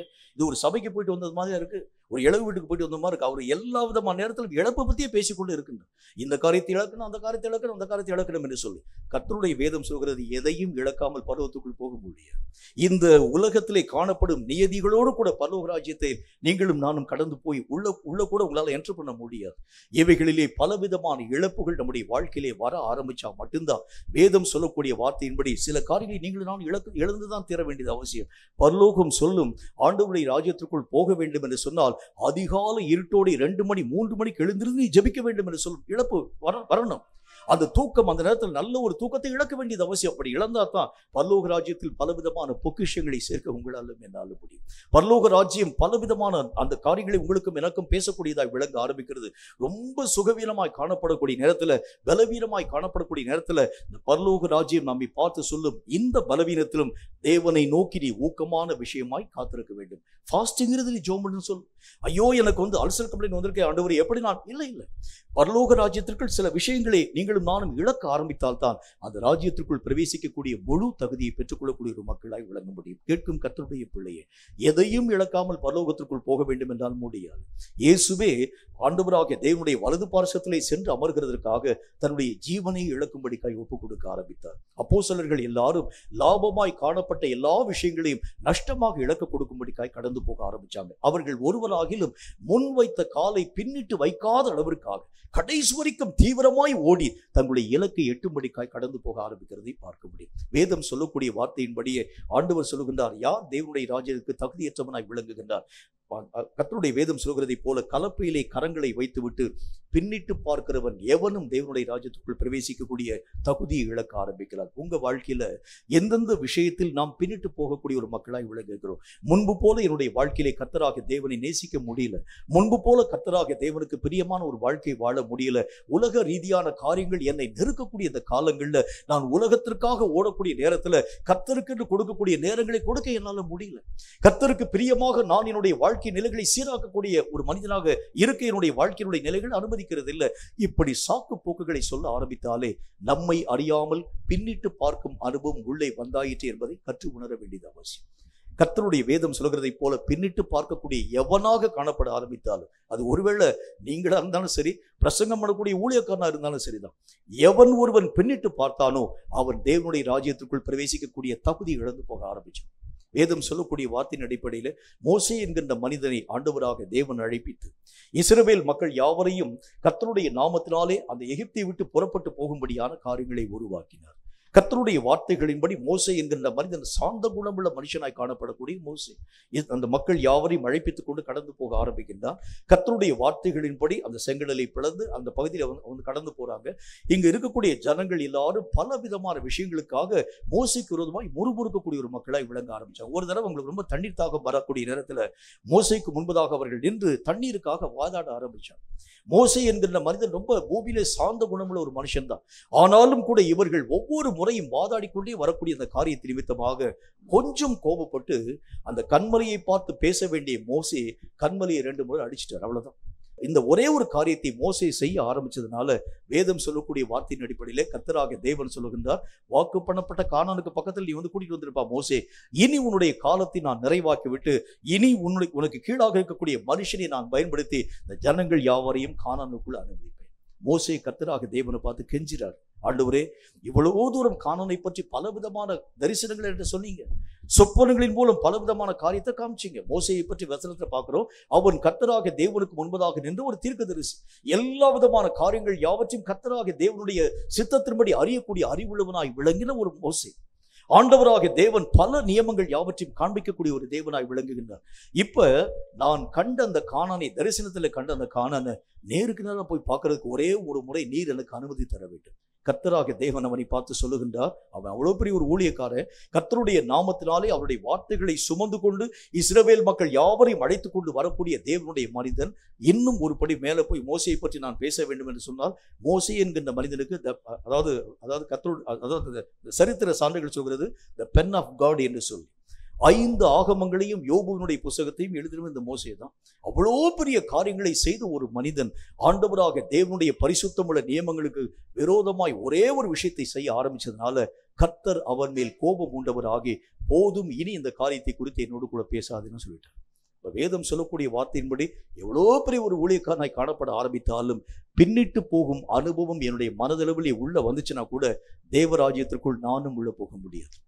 நாம் கர்த்தருடைய ராஜ்யத்துக்குள் பிரவேசிக்க வேண்டும் என்றால் ஏதாகிலும் பின்னிடக்கூடிய நிலை, முன்பு மாதிரி என்னால் ஜெபிக்க முடியல சொன்னா உடனே நிறுத்தி வச்சு ஆராய்ச்சி பாருங்க. எதனால இப்படிப்பட்ட இந்த சூழ்நிலை என்னுடைய வாழ்க்கையில வந்துச்சு? எதனால ஆரம்ப நாட்களிலே கொண்டு அந்த வைராகியமான அன்பு என்னுடைய வாழ்க்கையில காணப்படாம போயிடுச்சு? கர்த்தர் என்று சொன்னால் ஒரு நாள் நான் நெருப்பாக பற்றி ஏறி ஆரம்பிச்சேன், ஆனால் இன்றைக்கு ஏன் கர்த்தராகிய தேவனுடைய காரியங்களுக்கு அவ்வளவு தூரம் தீவிரம் காண்பிக்க என்னால் முடியல? உடனே ஆராய்ச்சி பாருங்க. அவைகள் எல்லாவற்றையும் சீராக்காது இருக்கிறது உண்டானால் தேவனுடைய ராஜ்யம் உங்களை ஒருபோதும் அறியாது. அந்த ராஜ்யத்துக்குள்ள போக முடியாது. ராஜ்யத்திற்குள் பிரவேசிக்க வேண்டும் என்றால் பின்னிட்டு பாராத தகுதி நம்முடைய வாழ்க்கையில வரணும். பின்னிடக்கூடிய அனுபவம் ஒரு நாளில் வரக்கூடிய அனுபவம் அல்ல. ஒவ்வொரு காரியமாக நம்மை அறியாமல் சின்ன சின்ன விஷயங்களில் நாம் பின்னிட்டு போய் ஒட்டு மொத்தமாக கர்த்தராக தேவனே விட்டு விலகக்கூடிய நிலைகள் நம்முடைய வாழ்க்கையிலே உருவாக்கப்பட முடியும். ஆகவேதான் கர்த்தர் சொல்கின்றார், ஏதாகிலும் ஒரு விஷயத்துல கர்த்தராக தேவனோடு கூட இசைய முடியாத ஒரு நிலை நம்முடைய வாழ்க்கையிலே காணப்படுகிறது உண்டானால் இன்றைக்கு அவைகளிலே நின்று நீங்கள் சீராக்கப்பட்டால் ஆண்டவராக தேவனுடைய ராஜ்யத்திற்குள் பிரவேசிக்கக்கூடிய முழு தகுதியை பெறக்கூடிய ஒரு மக்களாய் விளங்க முடியும் என்கிறதில் சந்தேகம் ஒன்றுமில்லை. தலைகளை தாழ்த்தி கண்களை மூடி கர்த்தர் பேசின அந்த வார்த்தைக்காக உள்ளத்தை ஒருமனப்படுத்தி நாம் ஜெபம் செய்வோம். தகுதியற்ற கிரியைகளிலே நின்று நீங்களும் நானும் விலக்கப்பட வேண்டும். எது ஒரு ஆவிக்குரிய மனுஷனுடைய வாழ்க்கையிலே தகுதியற்ற நிலைகளை உருவாக்குகிறது என்பதை பற்றி கர்த்தராகிய தேவன் நம்மோடு கூட திட்டமும் தீர்க்கவுமாய் பேசினார். ஏதாகிலும் விஷயங்களிலே நீங்களும் நானும் நம்மை அறியாமல் அடிமை நுகத்திற்கு உட்படக்கூடிய நிலைகள் நம்முடைய வாழ்க்கையில் இருக்கிறது உண்டானால், கிறிஸ்துவை தவிர்த்து எவைகளின் கீழாக நீங்கள் அடிமையாக்கப்படுகிறது உண்டானால் பரலோக ராஜ்யத்திற்குள் பிரவேசிக்கக்கூடிய தகுதியின் அடிப்படையை இழக்கும் ஒரு மக்களாய் விளங்க ஆரம்பிக்கின்றோம். இரண்டாவது காரியமாக, பக்தி விருத்தியை உருவாக்காது இருக்கக்கூடிய எந்த தன்மைகளும் நம்முடைய வாழ்க்கையில இருக்கிறது உண்டானால், நம்ம பேசக்கூடிய பேச்சா இருக்கலாம், அது பக்தி விருத்திக்கு உரிய ஒரு காரியமா இல்லாது இருக்கிறது உண்டானால் அவைகளை விட்டு விலகணும். அந்த பக்தி விருத்தியை தூண்டாது இருக்கக்கூடிய எந்த நிலைகளின் ஊடாக நீங்க கடந்து போக ஆரம்பிச்சாலும் பரலோகத்தை விட்டு நீங்கள் கொஞ்சம் கொஞ்சமாய் விலகி போக ஆரம்பிக்கிறீங்க. ஆண்டவராகிய தேவன் சொல்லக்கூடிய வார்த்தையின் அடிப்படையில சில நட்புகள் நம்முடைய வாழ்க்கையில் இருக்கக்கூடிய பக்தியை கெடுக்கக்கூடியதாக விளங்க ஆரம்பிக்கிறத பார்க்கலாம். இப்படிப்பட்ட நட்புகளிலே நின்று நீங்களும் நானும் விலக்கப்படாது இருக்கிறது உண்டானால் பரலோகத்தை விட்டு நாம் தொலை தூரமாய் விலகிக் கொண்டே வர ஆரம்பிக்கிறோம் என்று சொல்லி பொருள். எது எல்லாம் என்னுடைய பக்தி விருத்தியை கெடுக்கக்கூடியதாக விளங்குகிறதுன்னு பாருங்க. அந்நிய நுகத்தோடு கூட பிணைக்கப்படக்கூடிய பிணைப்பு, அநேகம் விதமான மக்களோடு கூடக்கூடிய நட்பு, அநேகம் விதமான வேலை பழுவின் நிமித்தமாக தேவனாகிய கர்த்தருக்கு கொடுக்கக்கூடிய நேரத்தை இழக்கக்கூடிய தன்மை, இப்படி ஒவ்வொரு விதமான பக்தி விருத்தியை அடைய செய்ய முடியாத அளவிற்காய் காணப்படும் தடைகள் எங்கெங்கெல்லாம் இருக்கிறதோ அவைகளை விட்டு விலகினால்தான் தேவராஜ்யத்தின் ஊடாக கடந்து போக நம்மால் முடியும். பின்னிட்டு பார்க்கும் தகுதி, பின்னிட்டு பார்க்கும் ஒரு நிலை. நம்முடைய வாழ்க்கையில் இந்த பின்னிட்டு பார்க்கக்கூடிய நிலை ஒரே நாளில் வருகிறது இல்லை. கொஞ்சம் கொஞ்சமாய் கர்த்தராகிய தேவனை விட்டு, தேவனுடைய அன்பை விட்டு, தேவன் பேரிலே கொண்ட வைராகியத்தை விட்டு நீங்களும் நானும் பிரிந்து போயிருக்கக்கூடிய நிலைகளை பார்க்க முடியும். ஒரு நாள்ல கர்த்தர் என்று சொன்னால் நெருப்பாய் பற்றி எறிய ஆரம்பிச்சோம். ஒரு நாளில் கர்த்தராகிய தேவனுக்கென்று எதையாகலும் சாதிக்க வேண்டிய சில நேரத்தில் நம்ம யோசிச்சிருக்கலாம். அந்த நாட்களிலே காணப்பட்ட தேவனுடைய பிள்ளைகள் எல்லாம் கர்த்தருக்கென்று மெய்யாகவே தன்னுடைய உயிரை கொடுத்திருக்கக்கூடிய இந்த காலங்கள்ல நானும் என்னுடைய உயிரை கர்த்தராகிய தேவனுக்கென்றே கொடுக்க வேண்டும் என்று சொல்லி ஒருவேளை ஆரம்ப நாட்களில் நீங்கள் நானும் தீர்மானம் பண்ணியிருக்கலாம். ஆனால் இன்றைக்கு நம்முடைய வாழ்க்கை நிலைகளை பார்க்க ஆரம்பிக்கிறது உண்டானால் கர்த்தராகிய தேவனுக்கென்று உயிரையே இழப்பேன் என்று சொன்ன நாம் இன்றைக்கு உலகத்திற்குரிய காரியங்களை கூட கர்த்தருக்கு இழக்க உங்களாலும் என்னாலும் முடியாமல் போக ஆரம்பிக்கிறத காண முடியும். இவைகளுக்கு என்ன காரணம்? நம்மை அறியாமல் பின்னிட்டு பார்க்கக்கூடிய நிலை நம்முடைய வாழ்க்கையிலே வர துவங்கிட்டு. கேட்கும் கர்த்தருடைய பிள்ளையே, இவைகளை விட்டு மனம் திரும்பினால் தேவராஜ்யத்திலே நீங்களும் நானும் பிரவேசிக்கும் முழு தகுதியை பெற்றுக்கொள்ள முடியும். எது என் தேவனுக்கும் எனக்கும் குறுக்கு சுவராய் தடை சுவராய் காணப்பட ஆரம்பிக்கிறது? எவைகளினால் நான் கர்த்தராகிய தேவனோடு கூட நெருங்கின ஒரு வாழ்க்கை வாழ முடியல? என் குடும்பம் ஒருவேளை எனக்கு ஒரு விக்கிரகத்தை போல காணப்படலாம். என்னுடைய குடும்பத்தை நான் அதிகமாய் நேசிக்கிறதுனால கர்த்தராகிய தேவனுக்கு கொடுக்கக்கூடிய நேரத்தை கூட நான் மெய்யாகவே குறைத்து கொண்டு குடும்பத்திற்காக நேரத்தை நான் அதிகமாய் செலவு பண்ண ஆரம்பிக்கிறேன். குடும்பத்துக்குரிய காரியங்களை மீற என்னால முடியல. இவைகளுக்கு நான் மெய்யாகவே அடிமைப்படுத்தப்பட்டவனாய் காணப்பட ஆரம்பிக்கிறேன். இப்படி ஏதாகிலும் ஒரு அடிமை நுகம் நம்முடைய வாழ்க்கையில் இருக்கக்கூடிய வரைக்கும் தேவராஜ்யத்திற்குரிய மகிமையை ஒரு நாளும் நம்முடைய வாழ்க்கையில பெற்றுக்கொள்ள முடியாது என்று கர்த்தர் பேசினாரே.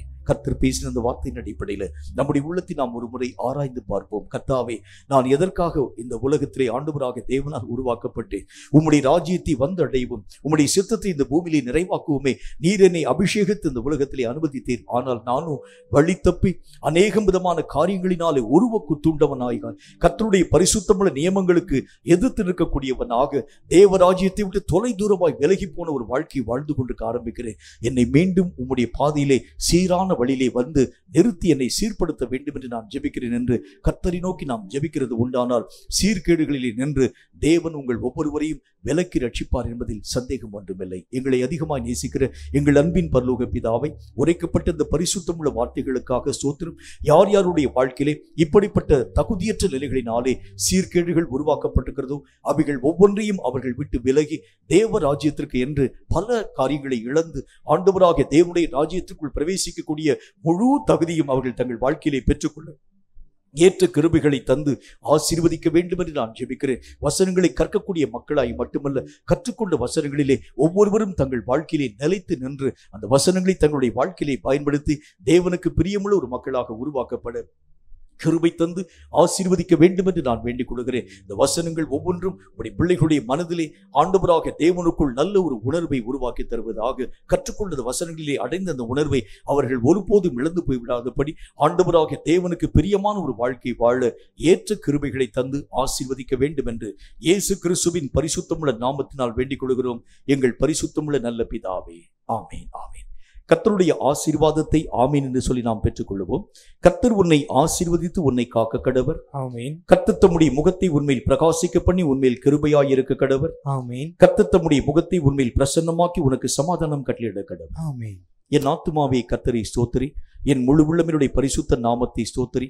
என் ஆத்துமாவே கர்த்தரை ஸ்தோத்திரி, கர்த்தர் செய்த சகல உபகாரங்களையும் மறவாதே. ஆமீன் ஆமீன்.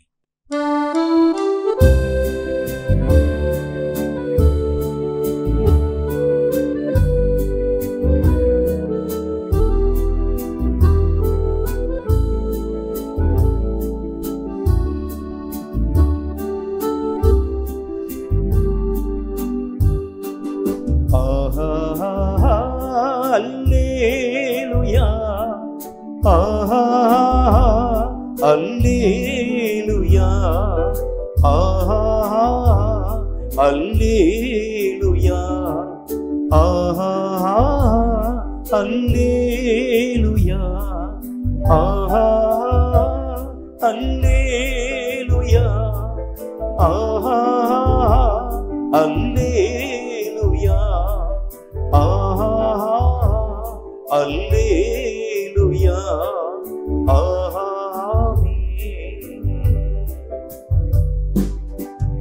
கர்த்தர் தாமே உங்கள் ஒவ்வொருவரையும் அளவில்லாமல் ஆசீர்வதித்து பாதுகாப்பாராக. ஆமென்.